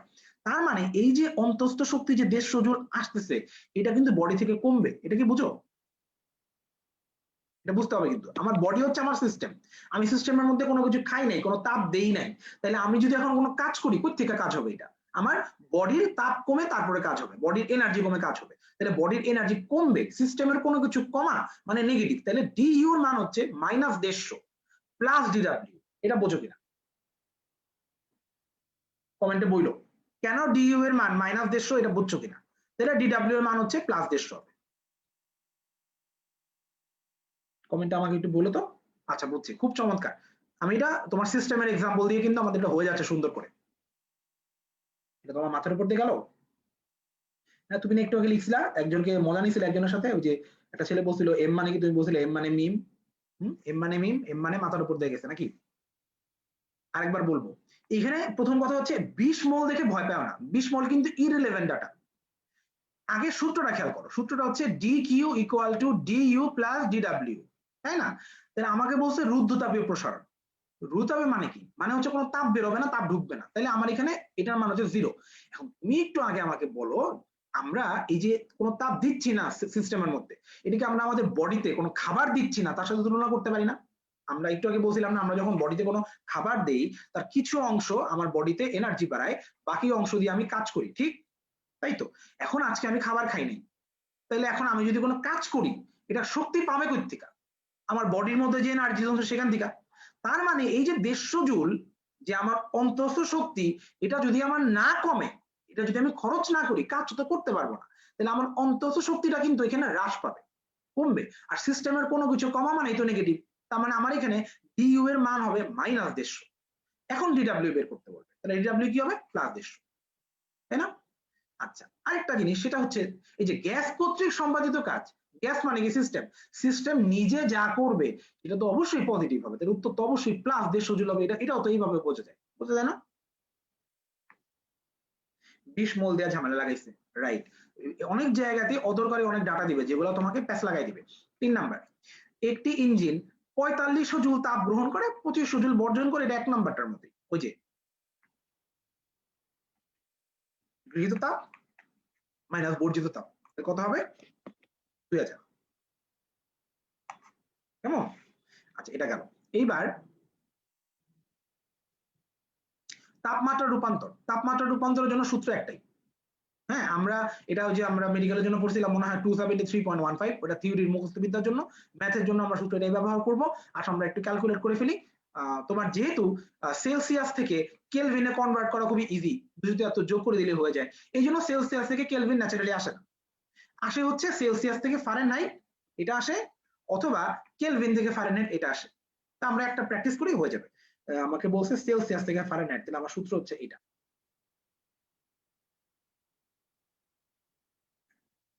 তাই না? সূত্র হচ্ছে এটা, আমরা হচ্ছে সেলসিয়াস হচ্ছে 10 ডিগ্রি, ফারেনহাইটের মানটা আমরা ধরে নিই এক্স, ধরে নিই, কাটাকাটি করো একটু, তাহলে 9 দুগুণে 18, এক্স এর মান হবে 32 প্লাস 18 ইকুয়াল টু 50। ভালো কথা, তোমাদের হচ্ছে কম্পেনিয়ন বুকে এটার উত্তর খুব সম্ভবত 40 দেয়া, একটু দেখে নিও তো তোমরা। আমি মোটামুটি আজকে ক্লাস নোটে কম্পেনিয়ন বুকের মধ্যে যদি কোনো ভুল থাকে ক্লাস নোটের মধ্যে আমি সেগুলো ঠিক করে দিছি কিন্তু, কেমন? তোমরা যদি বাসায়, এখন তো খুঁজে খুঁজে বের করতে পারবে না, কম্পেনিয়ন বুক দেখে যখন তোমরা ম্যাথ প্র্যাকটিস করতে যাওয়া, যদি কোনো উত্তরে ভুল পাও একটু ক্লাস নোটের পিডিএফটা পরে দেখে নিও, আমি তো পিডিএফটা আপলোড করে দিবই, কেমন? এটা খুব সম্ভবত কম্পেনিয়ন বুকে 40 দেয়া, আমি শিওর না, থাকতে পারে, আমি এখানে ঠিক করে দিছি। আচ্ছা, এটা গেল, তাহলে আমাদের কিন্তু তাপগতিবিদ্যার প্রবলেম কমপ্লিট। আমরা তাপগতিবিদ্যার জন্য একটু তোমার হচ্ছে হোম প্র্যাকটিস গুলো দেখে আসি একটু, আর পারি কিনা হোম প্র্যাকটিস।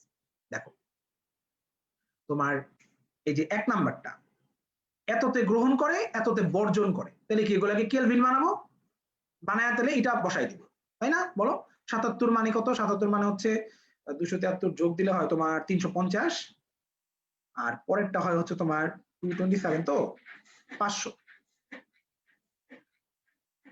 500 ইন্টু 100%, এটা করলেই হয়ে যায়, তোমার হচ্ছে হয় তোমার 150/500 ইন্টু 100%, তার মানে উত্তর হবে তোমার হচ্ছে 30%, নাকি? হ্যাঁ 30% হবে উত্তর, হ্যাঁ 40 যায়, ঠিক করে নিবা। আমি এই ক্লাস নোটের মধ্যে সবই ঠিক করে দিছি একবারে, হ্যাঁ। তো তোমরা কম্পিউটার কিভাবে খুঁজবা এটা খোঁজার দরকার নেই, কম্পিউটার বুক নিজে নিজে পড়বা, পড়ার পর যদি দেখো যে কোনো অঙ্কের উত্তর মিলতেছে না, একটু ক্লাস নোট দেখে চেক করে নিও যে আসলে উত্তরটা ঠিক আছে কিনা। আচ্ছা, এটা গেল। তারপর হচ্ছে তোমার ফারেনহাইট স্কেলে কোন বস্তুর তাপমাত্রা 50, কেলভিন স্কেলে কত? তাহলে আমার সূত্র হচ্ছে কোনটা, ওই যে f মাইনাস 32/9 k মাইনাস 273/5, এটাতে করলেই হয়ে যাবে, হ্যাঁ। তো এটা হবে তোমার 50 মাইনাস 32/9 k মাইনাস 273/5, তাহলে এটার উপরে 50 মাইনাস 32 18, 9 দুগুণে 18, তাহলে বাম পাশে হয় 2, তলা থেকে 5 গুণ দিলে হয় 10, তাহলে k মাইনাস 273 হচ্ছে 10, k এর মান হচ্ছে 283। তারপরে কোন তাপমাত্রা কেলভিন ফারেনহাইট সেম আসে, আমরা এটা মুখস্থ করছি 574.25, এটা চাইলে বেরও করা যায় খুব ইজিলি, আমি এটা একটু বের করে দেখাই, যদি সিকিউ তে আসে এটা বের করে দেখাইতে হবে, আমি একটু বের করে দেখাচ্ছি, এটা অনেক ইজিলি ক্যালকুলেট করা যায়। কোন তাপমাত্রায় বলছে কেলভিন আর ফারেনহাইটে সেম আসে, আমরা একটু লিখি যে f মাইনাস 32/9 k মাইনাস 273/5, আমরা ধরে নেই x হচ্ছে সেই টেম্পারেচার যেই টেম্পারেচারে আমার কেলভিন ফারেনহাইট সেম আসবে, তো সেম যেহেতু আমি দুই জায়গাতে x বসাই দিছি, কেমন? এবার ক্যালকুলেট করবে এটাকে, তাহলে আমরা 5 দিয়ে কোনাচ্ছে করে গুণ করে দেই, এটা হবে 5x মাইনাস 160, তাই না? এখানে হবে 9x মাইনাস, এটা একটু বড় করে গুণ দিতে হবে, 9 দুগুণে 18, 3 নং 27, 7 থেকে 2, 7 নং 63, 63 আর 2 65, 5 হাত থেকে 6, 9 দুগুণে 18 24, এই যে এত হয়, একটু লেন্দি আর কি। তারপরে এই যে 5x এটাকে এই পাশে নিব, আর এই ঘোড়ার ডিমটাকে এই পাশে আনবো, তাই না? তাহলে আমার সব প্লাস হয়ে যাবে হিসাবে, তাহলে আমার উত্তর হয় 4x ইকুয়াল টু 2457 মাইনাস 160, তাহলে এটা হয় তোমার হচ্ছে 7 9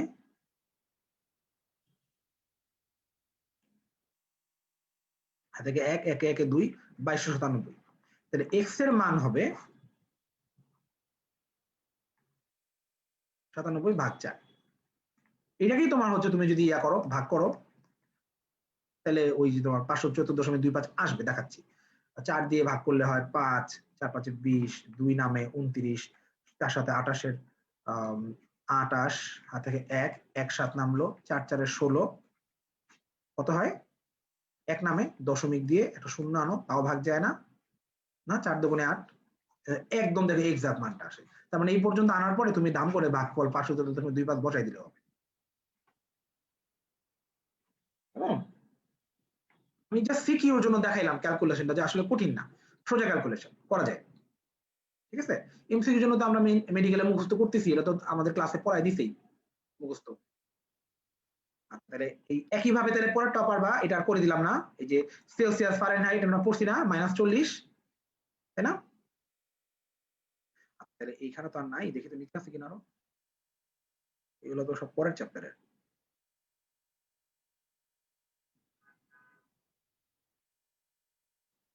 এই যে আছে 14 নাম্বার।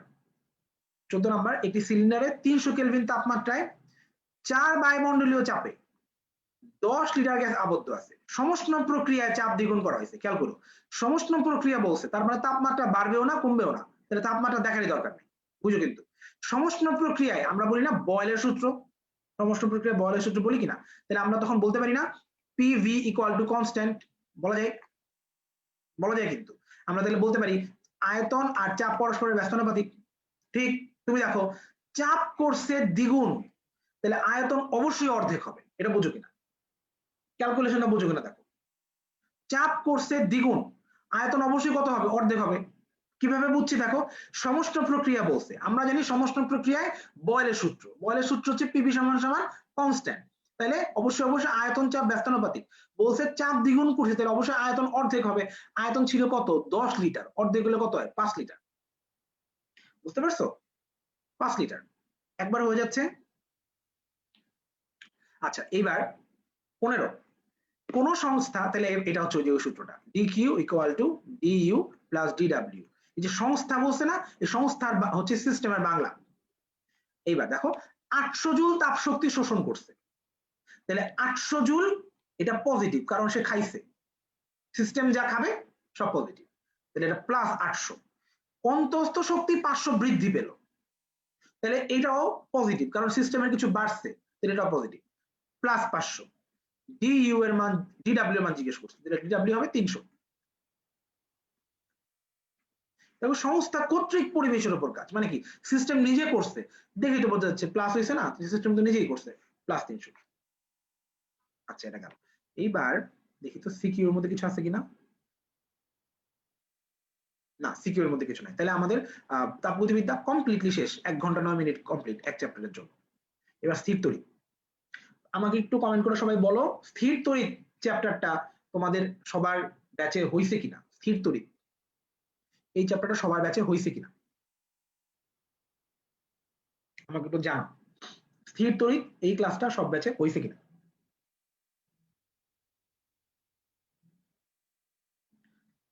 গুড, হইছে।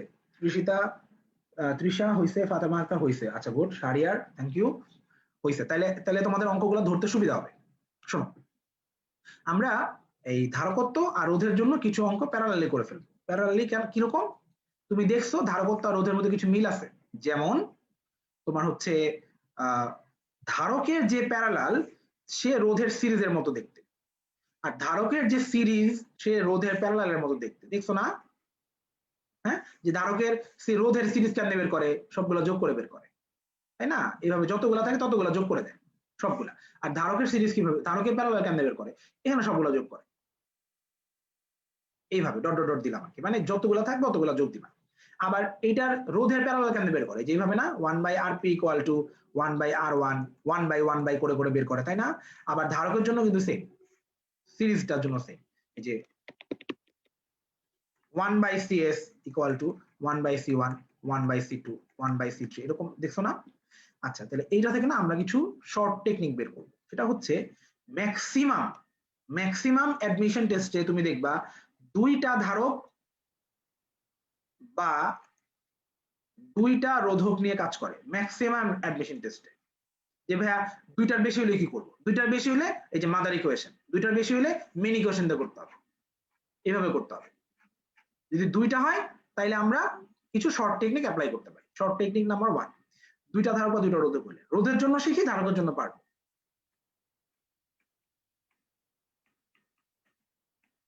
আরএস হচ্ছে যোগফল, আর আরপি হচ্ছে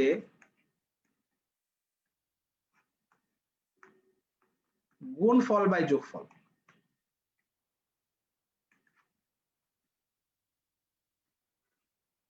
মানে বোঝাই, মনে করো তোমাকে বললো এই বলতো দেখি 3 ওহম 6 ওহম এদের আরএস কত আরপি কত, 3 ওহম 6 ওহম এদের আরএস কত আরপি কত, তুমি বলবে কি আরএস হচ্ছে 9, আরপি হচ্ছে 3 × 6 বাই 3 + 6 মানে 18 বাই 9 কত হবে 2। এই যে শর্টকাটটা বললাম না, এই যে আরপির জন্য যেটা, এটা কিন্তু 3টা রোধের জন্য প্রযোজ্য না। 3টা রোধের জন্য ওই যে আগের যে সূত্র 1/rp = 1/r1 + 1/r2 + 1/r3। কেমন? হ্যাঁ, 3টার জন্য সূত্র দেয়া যায়, কিন্তু সেটা অনেক লেন্থি বেদের লাগে, এইভাবে করতে হয়।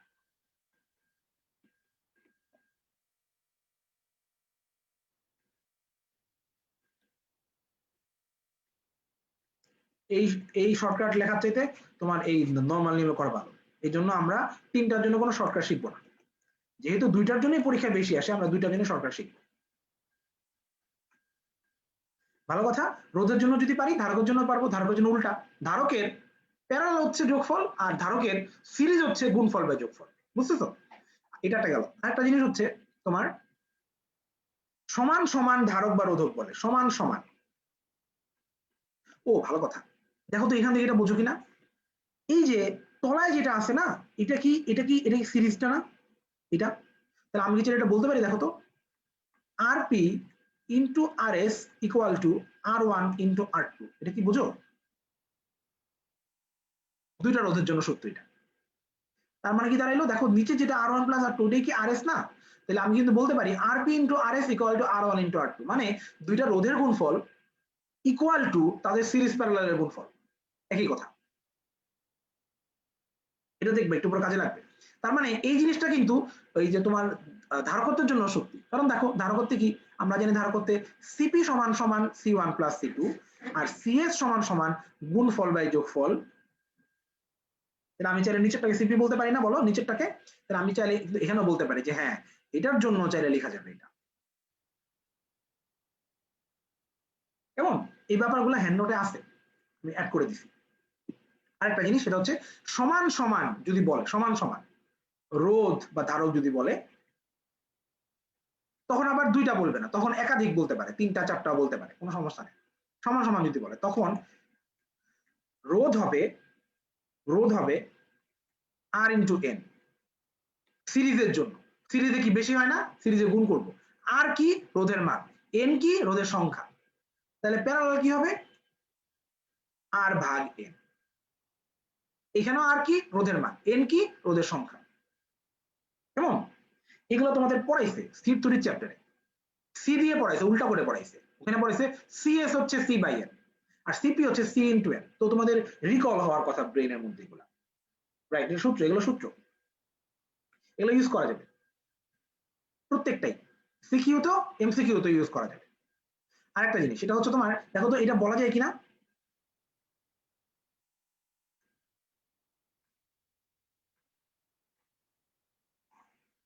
এটা তোমাদের পড়াইছিল খুবই যত্ন নিয়ে, যে আমার যদি সমান সমান রোধ বা ধারক বলে, তখন প্যারালালের চেয়ে সিরিজ কত গুণ বড় এটা বোঝার জন্য বুঝতে হবে এন স্কোয়ার গুণ বড়। রোধের জন্য যেহেতু প্যারালালটা কম সিরিজটা বেশি, তাহলে রোধের জন্য প্যারালালের মধ্যে গুণ করতে হবে এন স্কোয়ার রোধের জন্য। আর সিরিজ এটা পড়াই নাই, এটা অবশ্যই পড়াইছে। এই যেটাতে এটা মনে আছে কিনা দেখো তো, আমি অঙ্ক দেখালে তুমি বুঝবা, তোমার কাছে পড়াইছে, অঙ্ক দেখালেই বুঝবা, হয়তো এইভাবে ফরম্যাটটা লিখে নাই। আর ক্যাপাসিটরের জন্য হবে CP equal to N square into CS. ক্যাপাসিটরের যেহেতু সিরিজটা মানে ধারকের যেহেতু সিরিজটা ছোট, ওটার সাথে এন স্কোয়ার গুণ দিলে প্যারালাল পাওয়া যাবে। কেমন? আমি এখনই ম্যাথ দেখাবো, তুমি দেখবা এই ম্যাথগুলো তোমার কাছে পরিচিত লাগছে। দেখো প্রথম ম্যাথটাই তুমি দেখবা, এই দেখো অঙ্কের ভাষা বুঝে অঙ্ক হিট করতে হবে। দেখো কি লিখছে, সমান ধারকত্বের, সমান ধারকত্বের, তাহলে আমার ওই যে সমান ধারকত্ব ওলা সূত্রে চলে যাবো আমি। 4টা ধারক, তার মানে হচ্ছে এন এর মান 4। শ্রেণী সমবায়ে থাকাকালীন সমতুল ধারকত্ব, তাদের সমান্তরাল সমবায়ে থাকাকালীন সমতুল ধারকত্বের কত গুণ, এই ভাষা বুঝতে হবে। বলো তাহলে অ্যাকচুয়ালি কার মান চাইছে, সিএস এর মান চাইছে না সিপি এর মান চাইছে, এটা কমেন্ট করে পারতে হবে, বলতে পারতে হবে। শ্রেণী সমবায়ে থাকাকালীন সমতুল ধারকত্ব, তার মানে সিএস এর মান সমান্তরাল সমবায়ে থাকাকালীন সমতুল ধারকত্বের কত গুণ, তার মানে সিএস এর মান সিপি এর কত গুণ জিজ্ঞেস করছে, সিপি এর কত গুণ, রাইট, সিএস এর মান চাইছে। আমরা তো জানি সিএস এর সাথে এন স্কোয়ার গুণ দিলে সিপি পাওয়া যায়, তাহলে যেহেতু আমার সিএস চাইছে তাহলে 1/n² ইনটু সিপি, তার মানে হচ্ছে 1/16 গুণ। এটা করাইছে না?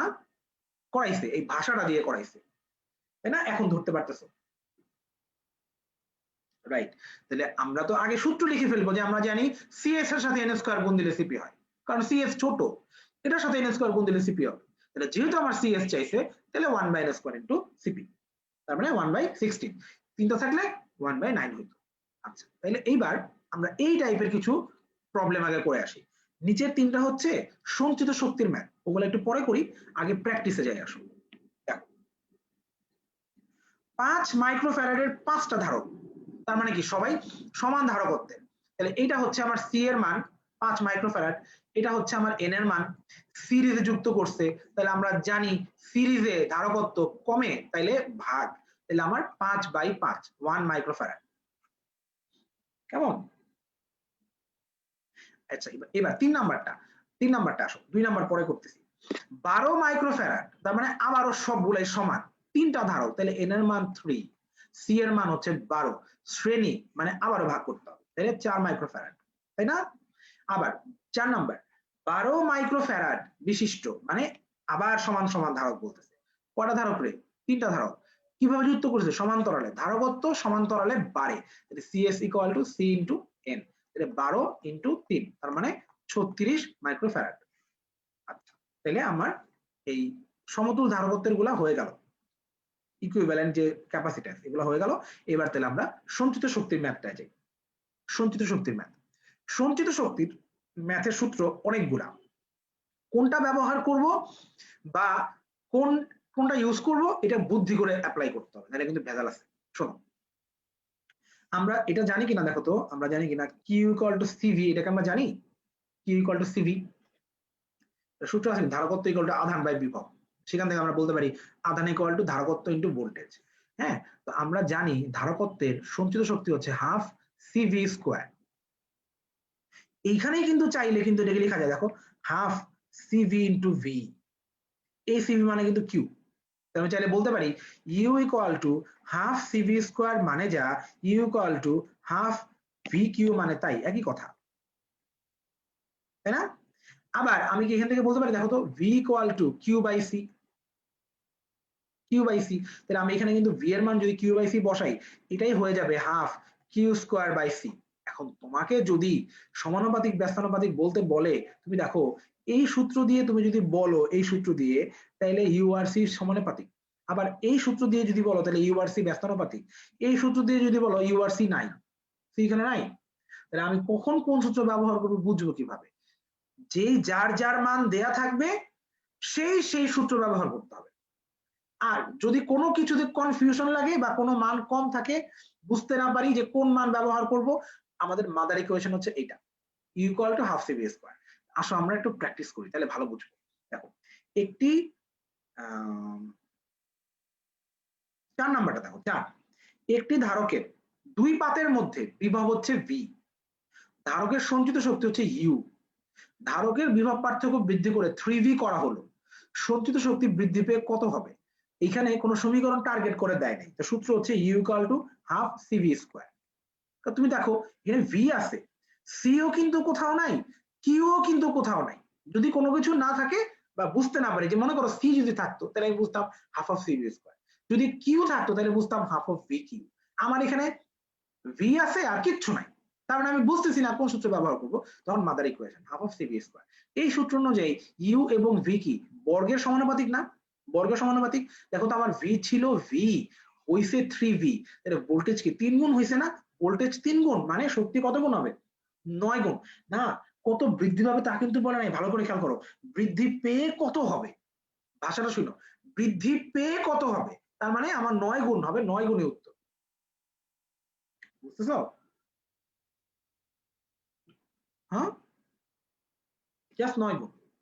আচ্ছা এইবার আরেকটা সূত্র লাগে এখানে, দেখো সি সমান সমান epsilon not A by D, সমান্তরাল পাত ধারকের ধারকত্ব, সমান্তরাল পাত ধারকের ধারকত্ব, এটা লাগবে একটু, আমি দেখাচ্ছি দাঁড়াও। 2 নম্বরে দেখো, একটি সমান্তরাল পাত ধারককে চার্জিত করার পর এর বিভব পার্থক্য হয় ভি। ধারকত্ব ধ্রুবক রেখে ধারকটির সঞ্চিত শক্তি দ্বিগুণ করার জন্য বিভব পার্থক্য কত করতে হবে। আবারও দেখো ভোল্টেজ দেয়া আছে এবং বলছে ধারকত্ব ধ্রুবক, তার মানে কি দাঁড়াইলো, দেখো এখানে কিন্তু ক্লিয়ারলি বুঝতেছো সূত্র হচ্ছে U equal to half of C V square. কারণ যদি আমি সি কে কনস্ট্যান্ট ডিক্লেয়ার না করি, আমি কি বলতে পারবো ইউ সমানুপাতিক ভি স্কয়ার? বলো, আমি যদি সি কে কনস্ট্যান্ট না ধরি, আমি কি বলতে পারবো ইউ সমানুপাতিক ভি স্কয়ার? বলা যাবে না তো। যেহেতু বলেই দিছে ধারকত্ব ধ্রুবক, তার মানে বুঝতেছি আমার সূত্র হচ্ছে এটা। কেমন? আমাকে বলো দেখি, যদি বলতো চার্জকে ধ্রুবক রেখে বা আধানকে ধ্রুবক রেখে, তখন সূত্র কোনটা হইতো? হাফ ইন্টু কিউভি হইতো সূত্র। এটা কি বুঝছো কিনা বলো? প্রথম কথা ভোল্টেজ দেয়া আছে, তাহলে ভোল্টেজ ওয়ালা ইকুয়েশন লাগবে। আমার সমীকরণ ছিল তিনটা, একটা হচ্ছে হাফ অফ সিভি স্কয়ার, একটা হচ্ছে হাফ অফ কিউভি, একটা হচ্ছে half of Q square by C. প্রথম কথা ভোল্টেজ দেয়া আছে, তাহলে সমীকরণ তো লাস্টেরটা নেওয়াই যাবে না, সমীকরণ হয় এইটা নিলে এটা নিতে হবে। তাহলে আমি কেমনে বুঝবো কোনটা নিতে হবে? ধারকত্ব ধ্রুবক রেখে বলছে, তাহলে অবশ্যই ধারকত্ব ওয়ালা সমীকরণ লাগবে, হাফ সিভি স্কয়ার। যদি বলতো আধান ধ্রুবক, তাহলে বলতাম হাফ ইন্টু কিউভি। সূত্র ব্যবহার করা বুঝতেছো তো? সূত্র ব্যবহার করা বুঝতে পারলে কিন্তু অঙ্ককে, তাহলে আমি এটা পারবো। দেখো আমার সূত্র হচ্ছে half of C V square, C কে কনস্ট্যান্ট রাখছি, ইউ সমানুপাতিক ভি স্কয়ার, বলছে বিভব পার্থক্য কত করতে হবে? দ্বিগুণ, সরি ভুল বলছি, শক্তি দ্বিগুণ করার জন্য বিভব পার্থক্য কয় গুণ করতে হবে। শক্তি দ্বিগুণ করতেছে, তার মানে আমার বিভব পার্থক্য চাইছে, তাহলে যাকে চাইছে তাকে বামে রাখি না আমরা, মনে আছে? যাকে চাইছে তাকে আমরা বামে রাখি, তাহলে বিভব পার্থক্য কত গুণ করতে বলছে, বিভব পার্থক্য বামে রাখবো, শক্তির মান দ্বিগুণ, √2, উত্তর হচ্ছে √2। এইবার একটি বিচ্ছিন্ন সমান্তরাল পাত ধারকের মধ্যবর্তী দূরত্ব দ্বিগুণ করা হলে সঞ্চিত শক্তির কি পরিবর্তন করতে হবে? এটা খুব মনোযোগ দিয়ে খেয়াল করো। আমরা জানি সি সমান সমান epsilon not A by D. সঞ্চিত সমান্তরাল পাত ধারকের মধ্যবর্তী দূরত্ব দ্বিগুণ করছে। আমাকে বলো দেখি একটু, সমান্তরাল পাত ধারকের মধ্যবর্তী দূরত্ব দ্বিগুণ মানে কি ধারকত্ব অর্ধেক হবে না? দেখি বুঝো, ধারকত্ব অর্ধেক হবে কিনা এটা বুঝো।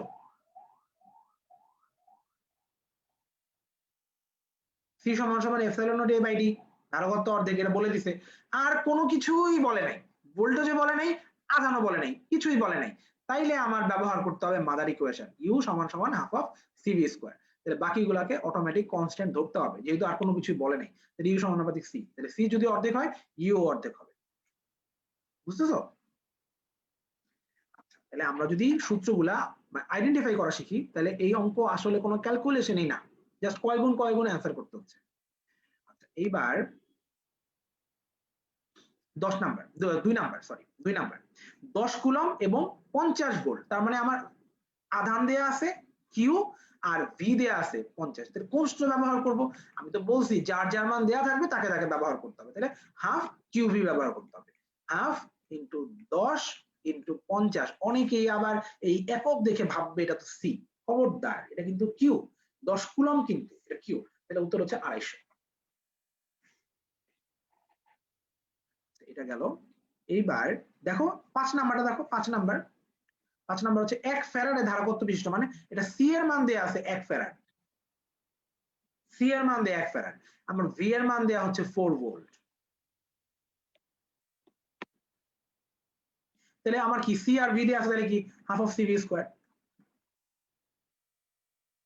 8। কেমন? আচ্ছা এটা গেল। এবার বল প্রাবল্য বিভবের ম্যাথ, এই চ্যাপ্টারে যে কত ধরনের ম্যাথ আছে, বল প্রাবল্য বিভবের ম্যাথ। তোমাদের খুব সম্ভবত এই ক্লাসটা সাওবান ভাই দিছিল, সাওবান ভাই, নাজমুল সাকিব সাওবান। তো এই অঙ্কটা অনেক চমৎকার একটা শর্টকাট দিয়ে ক্লাসের মধ্যে স্লাইডের মধ্যে দেখাই দিয়েছিল। আমরা এটা সবার জন্য রিপিট করব, হ্যাঁ? তাহলে যদি কেউ কোনো কারণে মেডিকেল ক্লাসটা মিস করে থাকে সে পেরে যাবে। যারা যারা এটা পারো তারা তারা আমাকে কমেন্ট করে হেল্প করবে। এই অঙ্কটা আমি একটু ছবি দিয়ে দেখাই। বলছে কি দুইটা বিন্দু আছে, কেমন? একটা হচ্ছে এ, একটা হচ্ছে বি। এ তে রাখছে 9 কুলম, আর বিতে রাখছে 16 কুলম। বিতে রাখছে 16 কুলম। আমি অঙ্কটা দেখে দেখে দ্বারা তুলি। এদের মধ্যবর্তী দূরত্ব হচ্ছে 0.28 মিটার। 0.28 মিটার। আচ্ছা,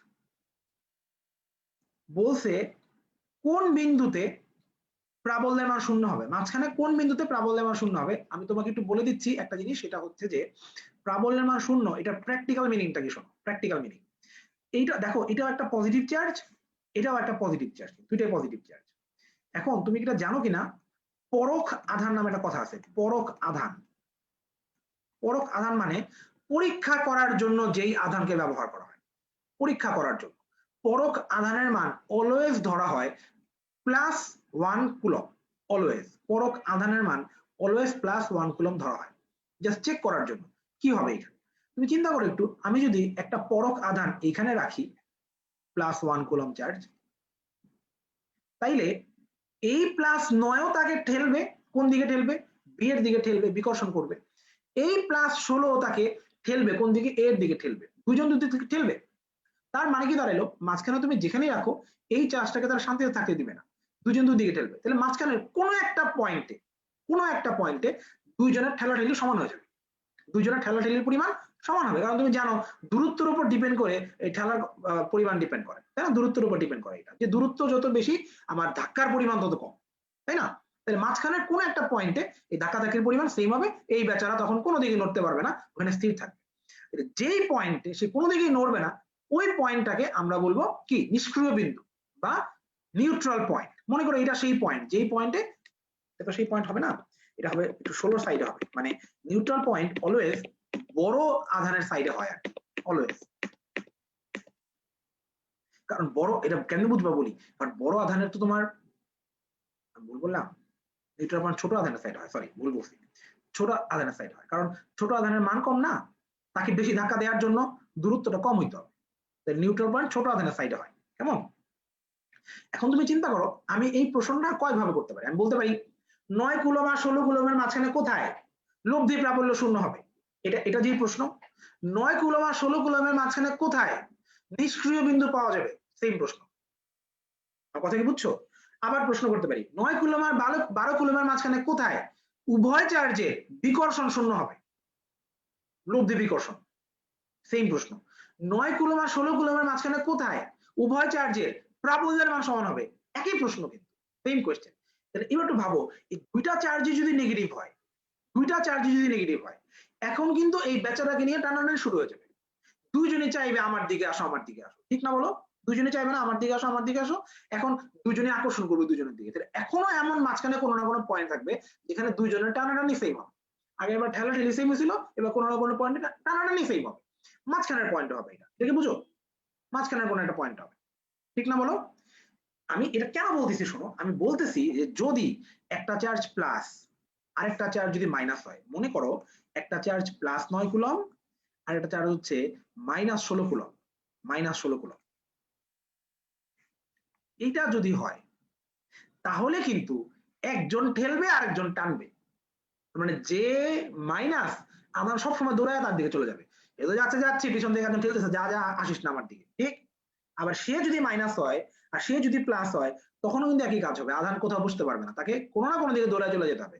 এইটা এবার বোঝো, দুইটা বিপরীত ধর্মী আধানের মাঝখানে কোথাও লব্ধি প্রাবল্য শূন্য হওয়া সম্ভব না, এটা বোঝো কিনা। দুইটা বিপরীত ধর্মী আধানের মাঝখানে কোথাও লব্ধি প্রাবল্য শূন্য হওয়া সম্ভব না।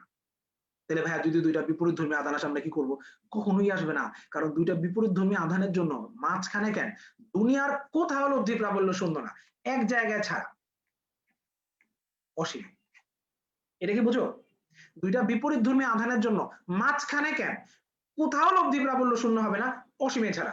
তোমরা মহাকর্ষ চ্যাপ্টারে পড়ছো না, অসীমে প্রাবল্য শূন্য।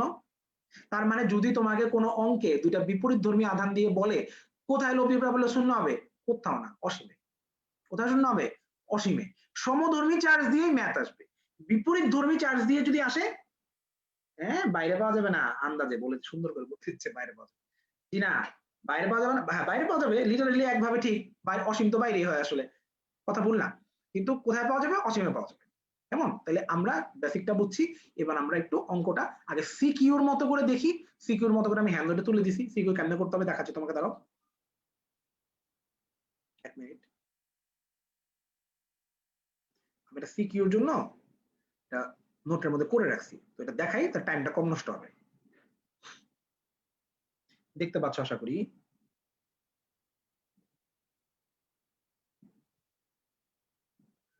যতগুলো সূত্রের ম্যাথ আছে না সবগুলো এখানে দেখাই দিচ্ছি।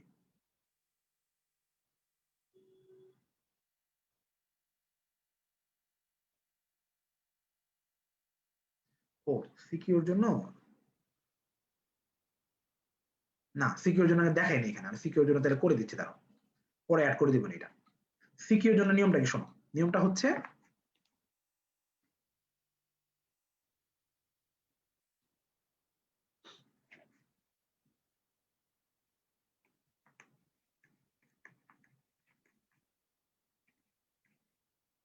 নয় কুলমের জন্য প্রাবল্য equal to E1 equal to 9 10 to the power 9 by ধরে নাও এক্স স্কোয়ার। এক্স স্কোয়ার মানে কি, আমরা ধরে নিচ্ছি এটা 9 থেকে এক্স দূরে থাকবে, ধরে নিচ্ছি, তাহলে অবশ্যই 16 থেকে এটা 0.28 মাইনাস এক্স দূরে থাকবে, তাই না বলো?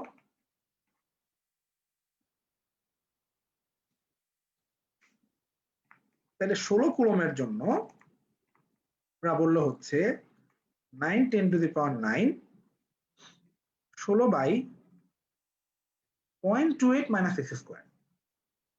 এবার প্রশ্ন মতে এই দুটা সমান, প্রশ্ন মতে এই দুটা সমান। সমান হলে কি হবে দেখো তো, যেহেতু সিকিউর জন্য করতেছি একবারে লিখে দিই।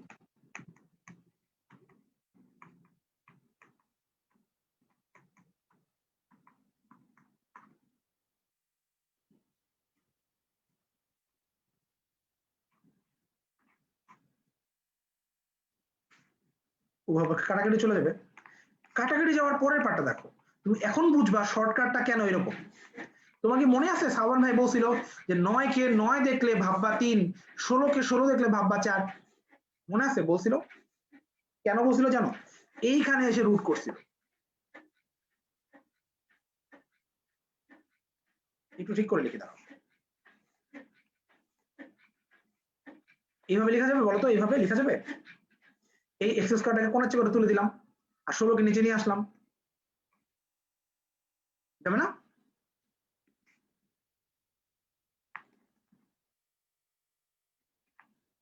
এখন দেখো রুট করতেছি,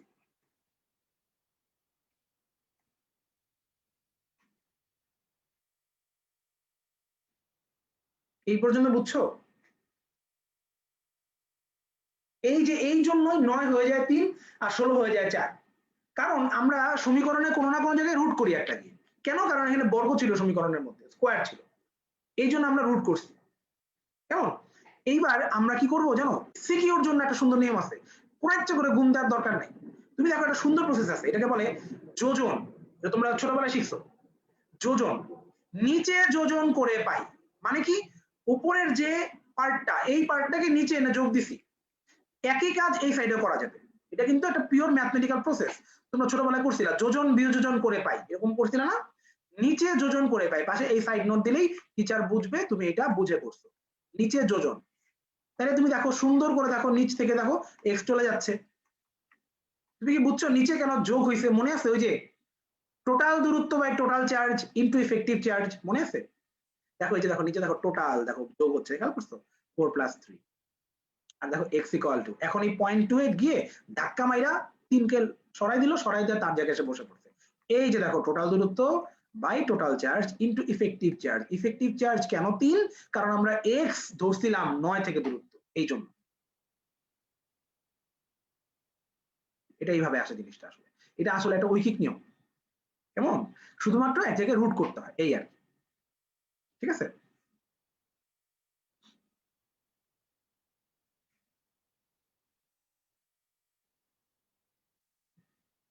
এই পর্যন্ত ক্লিয়ার? সবাই বুঝছি? তাহলে হচ্ছে আমরা একটু হ্যান্ড নোটের মধ্যে আমি মনে হয় তাহলে শর্টকাটে লিখে দিচ্ছিলাম, এই যে শর্টকাটটা হচ্ছে এটা। টোটাল দূরত্ব by total charge into effective charge. Effective charge যদি 9 কুলম্ব থেকে ধরি তাহলে ইফেক্টিভ চার্জ হচ্ছে 3, আর যদি 16 কুলম্ব থেকে বের করতে বলে তখন ইফেক্টিভ চার্জ হচ্ছে 4। এটা তাহলে কমপ্লিট, তাহলে কারো কোনো সমস্যা নেই। আমরা চলে গেলাম পরের অঙ্কে। কোন একটি বর্গক্ষেত্রের 3টি কৌণিক বিন্দুতে যথাক্রমে, এটা সবার পারা উচিত, এটা অবশ্যই পারা উচিত, আমাকে বলো একটি বর্গক্ষেত্রের 3টা কৌণিক বিন্দুতে 3টা আধান স্থাপন করা হয়েছে। একটা হচ্ছে তোমার +6 10⁻⁹ টা না বসাই, এটা তো সবগুলোর মধ্যে আছে। একটা হচ্ছে -12, একটা হচ্ছে +14। বলছে 4 নাম্বার বিন্দুতে কত আধান স্থাপন করলে তড়িৎ বিভব শূন্য হবে। কত আধান স্থাপন করলে কেমনে করতে হয়, কার মনে আছে? যে আধানটা হবে সেই সবগুলো আধানের যোগফল 0 হবে, সবগুলো আধানের যোগফল 0 হবে, কারণ v = 9 10⁹ Q/r, তার মানে v এবং q প্রপোর্শনাল। তাহলে যদি কেন্দ্রে যদি বিভব শূন্য হয় অবশ্যই অবশ্যই আধানের যোগফল শূন্য হতে হবে। তার মানে আমি বলতে পারি q +6 -12 +14 = 0। রাইট, এই তো সুন্দর, -8।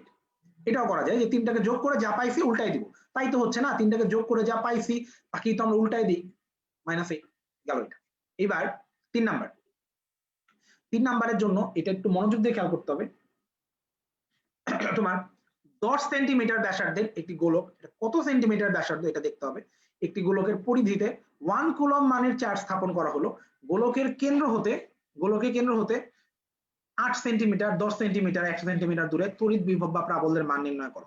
আমাদের এটার জন্য প্রথমে জানতে হবে এই জিনিসটা যে প্রাবল্যের সমীকরণ হচ্ছে E = 9 10⁹ Q by R square, এবং বিভবের সমীকরণ হচ্ছে 9 10⁹ ইন্টু Q বাই R। কেমন? আচ্ছা, তাহলে আরেকটা জিনিস জানতে হবে যে বিভব মানে হচ্ছে অসীম থেকে কোনো একটা তড়িৎ ক্ষেত্রের কোনো বিন্দুতে একটা চার্জ আনতে যে পরিমাণ কাজ করতে হয়। মানে বোঝাচ্ছি, মনে করো এটা একটা গোলক, এটা গোলক যার মধ্যে তড়িৎ ক্ষেত্র আছে এটার মধ্যে, কেমন? এটার মধ্যে আছে। এখন অসীম মানে কি, এই চার্জ থেকে, এই চার্জের এই যে একটা তড়িৎ ক্ষেত্র, এটা আশেপাশে একটা প্রভাব আছে না, এইটার প্রভাবের বাইরে থেকে কেউ বসে আছে, বাইরে, এখানে মনে করো কেউ বসে আছে লাল কালারের করা, এই যে বাইরে বসে আছে, এই বাইরের জায়গাটাই এই তড়িৎ ক্ষেত্রের জন্য অসীম মানে কিন্তু মহাবিশ্ব ওই মাত্রা যাইতে হবে তা না। অসীম মানে হচ্ছে একটা তড়িৎ ক্ষেত্রের যতটুকু জায়গা জুড়ে প্রভাব আছে তার বাইরের যে কোনো পয়েন্ট ওই তড়িৎ ক্ষেত্রের জন্য অসীম থেকে তুমি একটা চার্জ টাইনা, হাত ধরে টাইনা ভিতরে নিয়ে আসতেছো, ইসলাম একটা বাচ্চারা বাচ্চা স্কুলে আসতে চায় না, তুমি যাকে জোর করে নিয়ে আসতেছো। এই অসীম থেকে এনে এই তড়িৎ ক্ষেত্র কোন একটা বিন্দুতে বসাইতে যে পরিমাণ কাজ করতে হবে ওটার নাম বিভব। আমি তোমাকে বলছিলাম, হ্যাঁ, 2 নাম্বারটা সিকিউ কিভাবে করবা, এই যে এইভাবে করবা যে এইভাবে একটা বর্গ আছে, এটা বইয়ের মধ্যে সিকিউ করা আছে মনে হয়, এই যে তোমার এখানে আছে তোমার একটা আধান, ওই যে -6 বা যেটাই থাকুক, এখানে ছিল একটা মনে হয় +10 না কত, এখানে 14 ছিল, এরকম ছিল না একটা।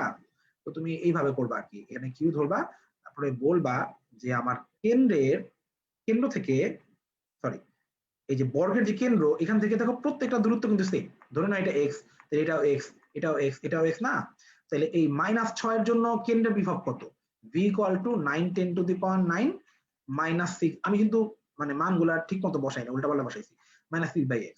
এইভাবে তুমি একটা v1 বের করবা, এটার জন্য একটা v2 বের করবা, v2 9 10⁹ 8/x। এইভাবে তুমি একটা v3 বের করবা, কেমন? তারপর একটা v4 বের করবা, তারপরে কি করবা, সবগুলা যোগ করে দিবা। সবগুলা যোগ করলে কি হবে, 0 হবে, কারণ বলছে কেন্দ্রে বিভব শূন্য। সবগুলা যোগ করার পর যখন 0 হবে, তুমি চিন্তা করো তো, এইটা যোগ এইটা যোগ এইটা যোগ এইটা সবগুলা যদি যোগ করো, এই পার্টটা কি পুরাটা কমন যায় না? এই যে 9 10⁹ নিচে x, এটা সবগুলোতে কমন যায় না? কমন নিয়ে 0 এর সাথে ভাগ করে দিবা, ওটা বাদ হয়ে যাবে, থাকবে কিন্তু ফাইনালি ওই লাইনটাই, আধার লাইনটা থাকবে। বুঝছো? বুঝা যাচ্ছে? আচ্ছা, তো এটা গেল। এইবার যেটা বলতেছিলাম সেটা হচ্ছে যে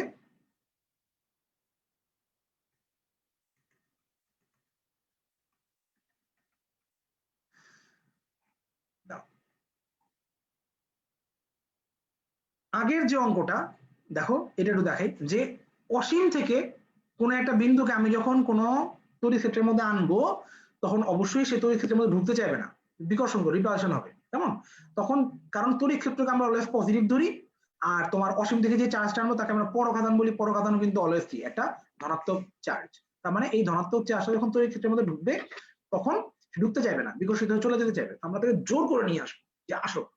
তাকে আমি যত ভিতরে আনতে চাইবো তার উপর তত বেশি কাজ করতে হবে না। তাকে যদি আমি অসীম থেকে এখানে আনি কাজ বেশি করতে হবে, আমি তাকে যদি এখানে নিয়ে আসি আরো কাজ করতে হবে, আমি যদি তাকে গোলকের পৃষ্ঠে রাখি তাকে আরো কাজ করতে হবে। একবার যখন তাকে আমি গোলকের পৃষ্ঠে ছেড়ে দিব, একবার যখন তাকে আমি গোলকের পৃষ্ঠে ছেড়ে দিব এরপরে তার উপর আর কাজ করতে হবে না, কারণ একটা চার্জকে যখন আমরা কোনো গোলকের পৃষ্ঠে ছেড়ে দেই তখন সে ইচ্ছা মতো ঘুরতে পারে। মানে ব্যাপারটা এরকম, দেখো বাচ্চারা দেখবা স্কুলে যেতে চায় না, যেতে চায় না, যেতে চায় না, একবার স্কুলে ঢুকলে বন্ধুদের সাথে খেলাধুলা শুরু করে, তখন আবার তাকে স্কুল থেকে আনা যায় না। এই চার্জের অবস্থা এরকম, সে যখন একবার তড়িৎ ক্ষেত্রের ওই গোলকের মধ্যে বসে পড়ে তখন সে ইচ্ছা মতো এখান থেকে এখানে, এখান থেকে এখানে, এখান থেকে এখানে ইচ্ছা মতো দৌড়ে বেড়ায়। তার মানে তুমি যদি বলো যে আসো তোমাকে আমি জোর করে নিয়ে যাই ক্লাস অন্য স্কুলের মধ্যে কোনো একটা পয়েন্টে, সে বলবে না আমি এমনিই যাবো। তার মানে এই পর্যন্ত আনতে, পৃষ্ঠ পর্যন্ত আনতে যে পরিমাণ কাজ করতে হয় এটাই তার জন্য ফাইনাল কাজ। একবার তাকে পৃষ্ঠে ছেড়ে দিলে এরপরে এখানে আনতে কত কাজ করছিল, এখানে আনতে কত কাজ করছো, আগের কাজের সমান, এখানে আনতে কত কাজ করছো, আগের কাজের সমান, কারণ এইখান থেকে তোমার ভেতর পর্যন্ত আনতে কোনো কাজ করতে হয় না, এখান থেকে এই পর্যন্ত আনতে কোনো কাজ করতে হয় না, এখান থেকে তোমার এই পর্যন্ত কোনো কাজ করতে হয় না। তার মানে অসীম থেকে গোলকে পৃষ্ঠে আনতে যে পরিমাণ কাজ করতে হয় এটাই তার জন্য হাইয়েস্ট কাজ। এরপরে যত ভিতরে নিবা এক্সট্রা কোনো কাজ করতে হবে না। এই জন্য আমরা একটা গোলকের পৃষ্ঠকে বলি সমবিভব তল। সমবিভব তল, কারণ তার একবার তার উপর কিছু ছেড়ে দিলে সেটা নিয়ে আর নতুন করে কোনো কাজ করতে হয় না, নতুন করে কোনো বিভব লাগে না, সব জায়গাতে বিভব সেম, সব জায়গাতে কাজের পরিমাণ সেম। এটা কি বুঝছো? এটা কি বুঝছো? আচ্ছা, তাহলে এখন যদি এখানে যদি সমবিভব তল হয় তাহলে আমি বলতে পারি না সব জায়গায় বিভবের মান সেম, বিভব চেঞ্জ হচ্ছে না। আমরা তো জানি প্রাবল্য সমান সমান বিভবের পরিবর্তন, এটা পড়তো না মহাকর্ষ চ্যাপ্টারে, প্রাবল্য হচ্ছে বিভবের পরিবর্তন। তো বিভবের মান যদি সেম হয় বিভবের পরিবর্তন কত হবে? জিরো। বিভবের মান যদি সেম হয় বিভবের পরিবর্তন কত হবে? জিরো। তাহলে গোলকের অভ্যন্তরে প্রাবল্যের মান কি হবে? শূন্য। আচ্ছা, এটা যদি আমরা বুঝি, এখন তুমি দেখবা আমরা এই অঙ্কটা যেটা হচ্ছে আমাদের ছিল, এটা আমি একটু লিখব। একটা 10 সেন্টিমিটার ব্যাসার্ধের গোলক, 10 সেন্টিমিটার ব্যাসার্ধের গোলক মনে করো, কেমন? 10 সেন্টিমিটার।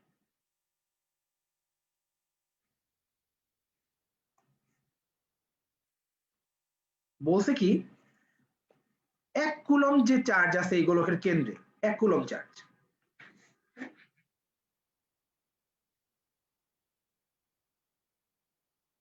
গোলকের পরিধিতে আছে, গোলকের পরিধি মানে গোলকের ভিতরে ঘুরতেছে এটা। এখন বলছে গোলকের কেন্দ্র হতে 8 সেন্টিমিটার দূরে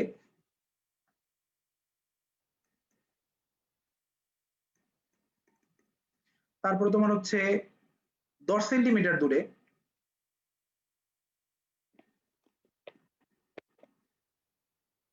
তারপর তোমার হচ্ছে 100 সেন্টিমিটার দূরে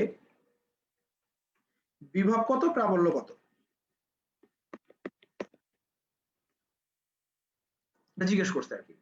তো প্রথমে আমরা বিভব বের করি, প্রথমে 100 সেন্টিমিটার দূরের বিভব বের করি।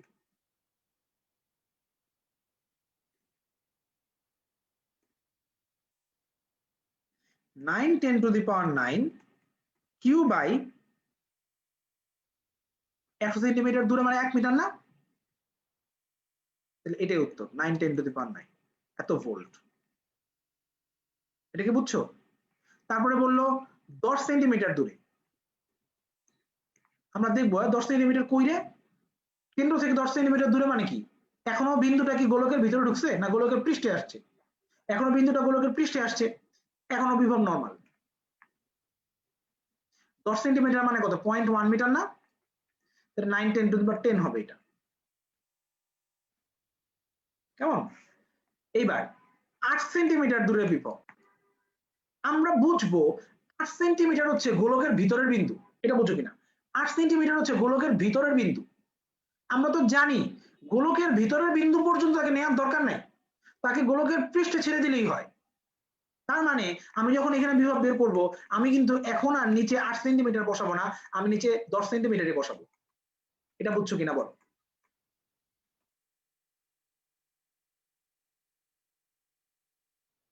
কারণ আমি জানি গোলকের ভেতর পর্যন্ত নেওয়া লাগে না। তুমি যদি এখানে 0.8 বসাইতো না, কাজের পরিমাণটা একটু বেশি হইতো, ভোল্টেজটা আরো বেশি দেখাইতো, বাট এটা তো ট্রু না। ভোল্টেজটা আসলে 9 10 টু দি পাওয়ার 10 ভোল্টই হবে, তাকে ওই গোলকের পৃষ্ঠে ছেড়ে দিলেই হবে, এরপরে সে নাস্তে নাস্তে ভিতরে চলে যাবে। তুমি আমাকে বলো তো, গুরুত্ব যা দেয়া ওইটাই বসাইছি, কারণ বিন্দু এখনো গোলকের ভিতরে না। দূরত্ব যা দেয়া ওইটাই বসাইছি, কারণ বিন্দু এখনো গোলকের ভেতরে না। দূরত্ব যা দেয়া ওইটা বসাই নাই, কারণ বিন্দু এখন গোলকের ভেতরে। তার মানে ভেজাল হবে কখন? শুধুমাত্র যখন বিন্দু গোলকের ভেতরে থাকবে তখন। তাহলে আসলে আমরা প্রাবল্য বের করে ফেলি একইভাবে। এটা থেকে প্রাবল্য বের করি আগে। ই এর মান 9 10 to the power 9 Q by R square, ভেজাল নাই, উত্তর 9 10 টু দি পাওয়ার 9। ছোট করি দাও, 9 10 to the power 9 Newton per coulomb, তাই না? তড়িৎ প্রাবল্যের একক নিউটন পার কুলম না? আচ্ছা, এবার এটাতেও ভেজাল নাই, যা আছে ওইটাই বসাই দিব। 0.1 স্কোয়ার, এটা হবে 9 10 to the power 11 Newton per coulomb. এইটা গোলকের ভিতরের বিন্দু, এইখানে প্রাবল্য হিসাব করাই যাবে না। আবার শোনো, এইটা গোলকের ভিতরের বিন্দু, এইখানে প্রাবল্য হিসাবই করা যাবে না, প্রাবল্যের মান ডিরেক্টলি শূন্য, কোনো হিসাব কিতাব নাই। বেসিক থেকে বিভব সমান, দ্যাট মিন্স গোলকের ভিতরে প্রাবল্য সমান। তাহলে তুমি দেখো সব জায়গাতেই দূরত্ব যেটা দেয়া অঙ্ক করতে গেলে ওইটাই বসাচ্ছি, শুধু ভেজাল করতেছি কখন? যখন বিন্দু গোলকের ভেতরে থাকে তখন দূরত্ব যেটা দেয়া ওইটা বসানো যাবে না, তখন বিভবের সময় ব্যাসার্ধ বসাইতে হবে, প্রাবল্যের সময় ডিরেক্টলি শূন্য বলে দিতে হবে। এটা আমরা পারি। ভালো কথা, এইটার যে উত্তরগুলা না, এটার উত্তরগুলাতেও তোমার কম্পেয়ার বুক আমার মনে পড়লো এখানেও ভুল আছে, তো এই উত্তরগুলা কিন্তু আমি এখানে ঠিক করে দিচ্ছি, কেমন? এইখানে সব ডান, সব ওকে। আচ্ছা, এইবার প্র্যাকটিস 1 নাম্বার। 5 সেন্টিমিটার ব্যাসার্ধের 5 সেন্টিমিটার ব্যাসার্ধের গোলক, কেন্দ্রে 4 কুলম 4 মাইক্রো কুলম চার্জ আছে। 4 সেন্টিমিটার দূরের বিভব কত? তুমি কি বুঝতেছো? 4 সেন্টিমিটার যে গোলকের ভেতরে, গোলকের ভেতরে না, তাহলে বিভবের মান বের করার সময় কিন্তু আমি 4 বসাইতে পারবো না, আমাকে 5ই বসাইতে হবে। তাহলে উপরে বসাইলাম 4 মাইক্রো কুলম, তাহলে 10 টু দি পাওয়ার -6, আর নিচে বসাবো 5 সেন্টিমিটার। 5 সেন্টিমিটারকে না 0.05 না বসায়ে 5 10 টু দি পাওয়ার -2 বসাবা, তাহলে ক্যালকুলেশনটা সুন্দর হয়। আবার বলি, 5 সেন্টিমিটারকে মিটার বানাবা না, তখন 5 10 টু দি পাওয়ার -2 বসাবা, তাহলে এটা ক্যালকুলেশন সুবিধা হয়। দেখো পাওয়ার গুলো ক্যালকুলেট করে ফেলো, -2 আর -6 উপরে গেলে হয় -4, তারপর +9 আছে, ওটা মিলে হয় 10 টু দি পাওয়ার 5, তাই না বলো? আর উপরে 4 নং 36, 36 কে 5 দিয়ে ভাগ করলে 7.2 হয়। ঠিক আছে? আচ্ছা, দুইটা চার্জের মধ্যকার স্থির তড়িৎ বল 160 নিউটন, দূরত্ব দ্বিগুণ করলে বল কত হবে? 4/1 ভাগ। আমরা জানি না F সমানুপাতিক 1/r², জানি তো? তাহলে দূরত্ব দ্বিগুণ মানে কি? বল 4/1 ভাগ, তাহলে 160 নিউটন, নিউটনকে 4 দিয়ে ভাগ করলে 40 নিউটন হয়। আচ্ছা, এটা একটা গেল। আর একটা হচ্ছে একটি ব্যাটারির এক টার্মিনাল থেকে 10 কুলম চার্জ স্থানান্তর করতে, মানে এটা কিউ এর মান, এত কাজ হয় মানে ডাব্লিউ। ব্যাটারি দুটার মধ্যে বিভব পার্থক্য কত? আমরা জানি বিভব হচ্ছে একক আধানকে স্থানান্তর করতে যে পরিমাণ কাজ করতে হয়, এটা হচ্ছে বিভবের সংজ্ঞা। বিভব হচ্ছে একক আধানকে স্থানান্তর করতে যে পরিমাণ কাজ করতে। হ্যাঁ, হায় হায় রিয়াজ, এতক্ষণ ধরে কি বুঝাইলাম? এই যে 4 সেন্টিমিটার, এটা গোলকের ভিতরে না? 4 সেন্টিমিটার গোলকের ভিতরে না? আমি তো বলছি বিভবের সময় গোলকের ভেতরে যদি কোনো বিন্দু থাকে সেটা না বসায় কি বসাইতে হবে? গোলকের ব্যাসার্ধ বসাইতে হবে, কারণ গোলকের পৃষ্ঠ পর্যন্ত আনলেই তোমার কাজ শেষ, ভেতরে আর ঢুকাইতে হবে না জিনিসপত্র। এই যে একটু আগে দেখাইলাম না, এই যে দেখো 8 সেন্টিমিটার দূরে, উত্তরে কি এখানে 8 বসাইছি? কত বসাইছি? 0.1 বসাইছি। কেন? কারণ তার ব্যাসার্ধ কত? 10 সেন্টিমিটার, এই জন্য ব্যাসার্ধের মান বসাইছি। এখন বুঝছো? এটা তো মুছে গেল, এটা তো মুছে গেল। আমরা আবার লিখি V = W/Q, তাহলে আমরা W হচ্ছে 300 পাইছি আর Q হচ্ছে 10 পাইছি। 2 নাম্বার বুঝলা না? স্থির তড়িৎ বলের সূত্র কি? F সমান ওই যে তোমার F সমানুপাতিক Q1 Q2/r² না? তাহলে F সমানুপাতিক 1/r² না? তাহলে এখানে মধ্যবর্তী দূরত্ব দ্বিগুণ করছে না? দূরত্ব দ্বিগুণ করলে বলের মান 4/1 ভাগ হবে না? ঈশাদ, হবে তো নাকি? 4/1 ভাগ, তাহলে 160 ছিল, 4 দিয়ে ভাগ করো, কত হয়? 40। আর এটা তো বুঝছোই 300/10 এটা হবে 30। কেমন? এটা গেল। এরপর তলমাত্রিক ঘনত্বের ম্যাথ এবং কোয়ান্টায়ন। তলমাত্রিক ঘনত্বের ম্যাথ এবং কোয়ান্টায়ন এটার জন্য হচ্ছে তোমার কোয়ান্টায়নটা আগে একটু বলি। তুমি এটা পড়ছো অবশ্যই যে আমাদের মহাবিশ্বে চার্জ হয় সবসময় প্লাস মাইনাস এনই, মানে হচ্ছে সব ইলেকট্রনের চার্জের গুণিতকে চার্জ হয়। ইলেকট্রনের চার্জের গুণিতকে সব চার্জ হয়, মানে হচ্ছে কোন চার্জের মান 1.6 × 10⁻19 কুলম্ব এটা হইতে পারে, 3.2 × 10⁻19 কুলম্ব এটা হইতে পারে, 2.9 × 10⁻19 কুলম্ব এটা হবে না, কারণ এটা ইলেকট্রনের চার্জ যোগ করে পাওয়া যায় না। চার্জ অবশ্যই ইলেকট্রনের চার্জ যোগ করে পাওয়া যেতে হবে। ইলেকট্রনের চার্জ একটা বা দুইটা বা তিনটা বা চারটা পাঁচটা ছয়টা এরকম হবে, মাঝামাঝি কোনো চার্জ হবে না। তুমি দেখো এই যে এটা কিন্তু 1.6 এর গুণিতক না, এটা 1.6 এর গুণিতক না। 1.6 কে মনে মনে 16 ভাবো, এগুলো কিন্তু 16 নামটা পড়ে পাওয়া যায় না। এইটা কিন্তু 16 নামটা পড়ে পাওয়া যায়, তাই না? 16 দুগুণে 32। তার মানে তুমি বুঝতেছো এটা হচ্ছে আসলে 2 × 1.6 - 19 কুলম্ব। তাহলে এটা পাওয়া যাবে, তাহলে এটা হচ্ছে উত্তর। 49টা থাকা সম্ভব। এটা কিন্তু মেডিকেলের জন্য লাগবে। কেমন? এটা। আচ্ছা, আরেকটা জিনিস, এই যে লাস্টেরটা যেটা 3 নাম্বারটা, এটা মুখস্থ করে ফেলতে পারলে ভালো। এটা ক্যালকুলেশন একটু লেন্দি। কেমন? 1 কুলম্ব চার্জের জন্য কতগুলো ইলেকট্রন প্রযোজ্য হবে? আমরা জানি 96,500 কুলম্ব কেমিস্ট্রি থেকে। 96,500 coulomb equal to 1 Faraday, equal to হচ্ছে 1 মোল ইলেকট্রন। মনে আছে? Equal to 6.023 10⁻23। এটা কি মনে আছে? এতগুলো ইলেকট্রন অ্যাভোগাড্রোর সংখ্যা না, এতগুলো ইলেকট্রন। তাহলে আমি কি বলতে পারি? দেখো তো, 1 কুলম্ব সমান সমান 96,500 উপরে হচ্ছে 6.023 10⁻23। এটা বুঝতেছো? এটা হচ্ছে ক্যালকুলেশন হিসাব আর কি। এখন আমি হইলে এটা যেমনে করতাম, আমি কি করতাম, এই 96,500 কে মনে মনে আরো 3,500 টাকা বাড়াইতাম। মনে করো এখানে 96,500 টাকা আছে, আমি আরো 3,500 টাকা বাড়াইতাম, বাড়ায় বলতাম এটা 1 লাখ টাকা। কত লাখ? 1 লাখ। এই যে 1 লাখ লিখলাম ইচ্ছা করে। তার মানে আমি উত্তরটা এক্স্যাক্টলি পাবো না, আমি একটু স্লাইটলি চেঞ্জড উত্তর পাবো।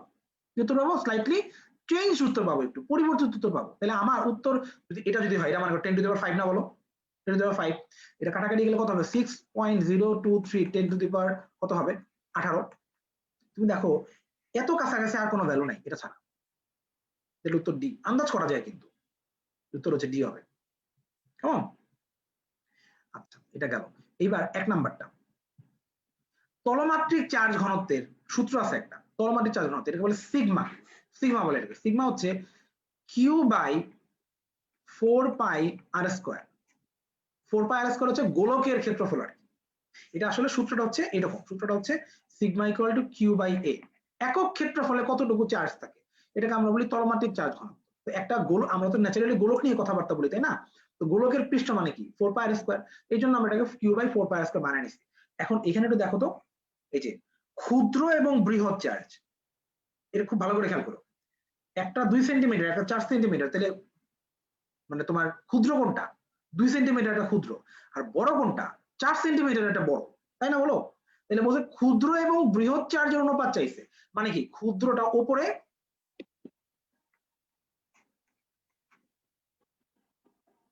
ক্ষুদ্রটা হচ্ছে উপরে আর বড়টা হচ্ছে নিচে, তাই না? বলো। তাহলে ক্ষুদ্র কোনটা? 2 সেন্টিমিটার, তার মধ্যে চার্জ আছে কত? 1000 কুলম্ব। তাহলে দেখো ছোটটা উপরে লিখতেছি, দেখো Q/4πr²। মনে আছে সেন্টিমিটারকে মিটার বানানোর জন্য আমরা 0.02 লিখবো না, আমরা 10⁻2 দিয়ে লিখবো। এটা বুঝো কিনা? কারণ 1 সেন্টিমিটার 10⁻2 মিটার। নিচে দেখো বড়টা লিখছি, দেখো বড়টা হচ্ছে 4 সেন্টিমিটার আর 2000 কুলম্ব, যেটা তাহলে 2000/4π4 10⁻2 হোল স্কয়ার। এখন দেখো অনেকগুলা কাটাকাটি যাবে, খেয়াল করে দেখো, এই যে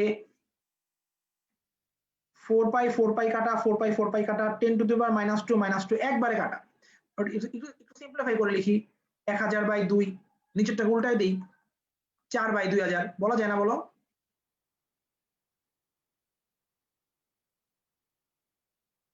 ও না, সরি, 1000/2 কেন, 1000/2 এর বর্গ, আর 4 স্কয়ার বাই 2000, ওই যে আমি স্কয়ারটা তো ভুলে গেছি। 2 10 to the power -2 whole square না, এর নিচে তো 2 স্কয়ার হবে, এর নিচে হয় তোমার 8000, উপরে হয় তোমার 16000, কাটাকাটি করলে 2:1। বুঝতে পারছো? নরমাল ক্যালকুলেশন আর কি। হ্যাঁ স্কয়ার, আমি স্কয়ার লিখতে ভুলে গেছিলাম। ওই যে 10 টু দি পাওয়ার -2 কাটছি না, আনন্দ ছোট স্কয়ারে কেটে দিছি, ভুল করছিলাম তখন। এখন ঠিক আছে, 2:1 তাহলে এটা গেল। এইবার চলতরিৎ, চলতরিতের জন্য আমরা কিছু সূত্র আগে দেখে আসছি, আরেকটা সূত্র দেখতে হবে, সেটা হচ্ছে r equal to rho L by A. তোমরা এটা পড়ছো না, ওই যে r সমানুপাতিক এল, r সমানুপাতিক 1 বাই এ।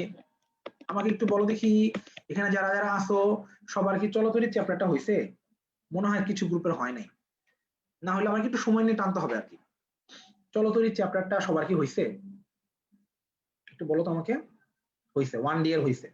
আচ্ছা, আর আর 1E 1F এর যদি কেউ থেকে থাকো, 1A এদের হয়েছে, 1B এর হয়েছে কিনা আমি শিওর না, হয় নাই। আপন তালুকদার তুমি কোন ব্যাচে ভাইয়া? ও হয় নাই। ফাতেমা আক্তার কোন ব্যাচ? আচ্ছা হয় নাই, তাহলে অনেকেরই হয় নাই, তাহলে আমাদের এটা একটু ধীরে সুস্থে পড়াইতে হবে। আমি একটু চেক করে দেখবো তুমি পড়ছো কিনা। বলো, আর সমানুপাতিক এল, এটা পড়ছো না? রোধের প্রথম সূত্র কলেজে পড়ছিলা, রোধের প্রথম সূত্র। আর সমানুপাতিক 1 বাই এ, এটা রোধের দ্বিতীয়।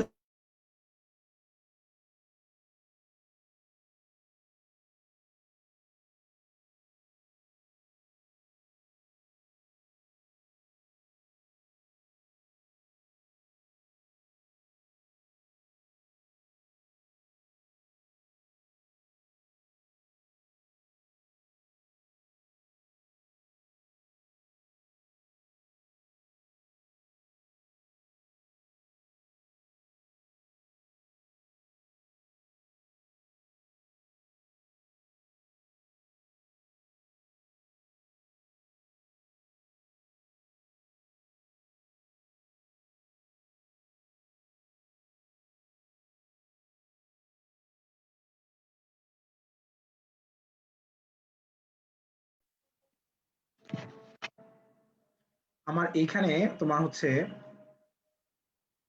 নেটটা হচ্ছে তোমার চলে গেছিল, কেমন নেটটা চলে গেছিল, তো আমি নতুন করে হচ্ছে আবার কানেক্ট করছি। তোমরা যদি আমাকে দেখতে পাও বা ঠিকঠাক মতো শুনতে পাও, আমাকে একটু কমেন্ট করে জানাবা। অনেক সময় হয় যে নেট যদি ডিসকানেক্ট হয় আবার কানেক্ট হয়, কথা সিঙ্ক হয় না। অনেক সময় হয় যে তোমার নেট যদি ডিসকানেক্ট হয়ে যদি আবার কানেক্ট হয়, কথা সিঙ্ক হয় না। হ্যাঁ মানে হচ্ছে তোমার দেখা যাবে আমি কথা বলতেছি, সাউন্ড একটু পরে যাচ্ছে, এরকম কি হচ্ছে? সিঙ্ক কি হচ্ছে? একই সাথে যাচ্ছে না সাউন্ড আর ভিডিও? ক্লিয়ার, খুব ভালো, আলহামদুলিল্লাহ, তাইলে কোনো সমস্যা হয় নাই। আমরা হচ্ছে স্ক্রিন শেয়ার করি। দাও, কোন পর্যন্ত ছিলাম? আমি বলতেছিলাম একসাথে আসে না, আপনার কথা এবং আওয়াজ একসাথে আসে না, আসতেছে কি রিয়াজ? কথা রিপিট হচ্ছে আর সাউন্ড পরে আসতেছে। আচ্ছা তাহলে আমার মনে হয় লাইভটা কাটা লাগবে, আমি লাইভটা কেটে নতুন করে আবার তোমাকে হচ্ছে ইয়ে দিচ্ছি। কথা মিলে না, শোনো, আমি এই লাইভটা কাটতেছি, কেটে নতুন করে একটা লাইভ শেয়ার করতেছি। তোমরা এই লাইভের কমেন্টে বসে থাকো, আমি এই লাইভের কমেন্ট বক্সেই লিংকটা শেয়ার করে দিব। কেমন? এই লাইভের সিঙ্ক হচ্ছে, একদম করে সিঙ্ক হচ্ছে, একসাথে আসে না, ঠিক আছে ওকে। আমি লাইভটা কেটে দিচ্ছি, আমি তোমাদের নতুন লাইভের লিংক এই লাইভের কমেন্ট বক্সে দিয়ে দিব, এই লাইভের কমেন্ট বক্স ছাড়ো না।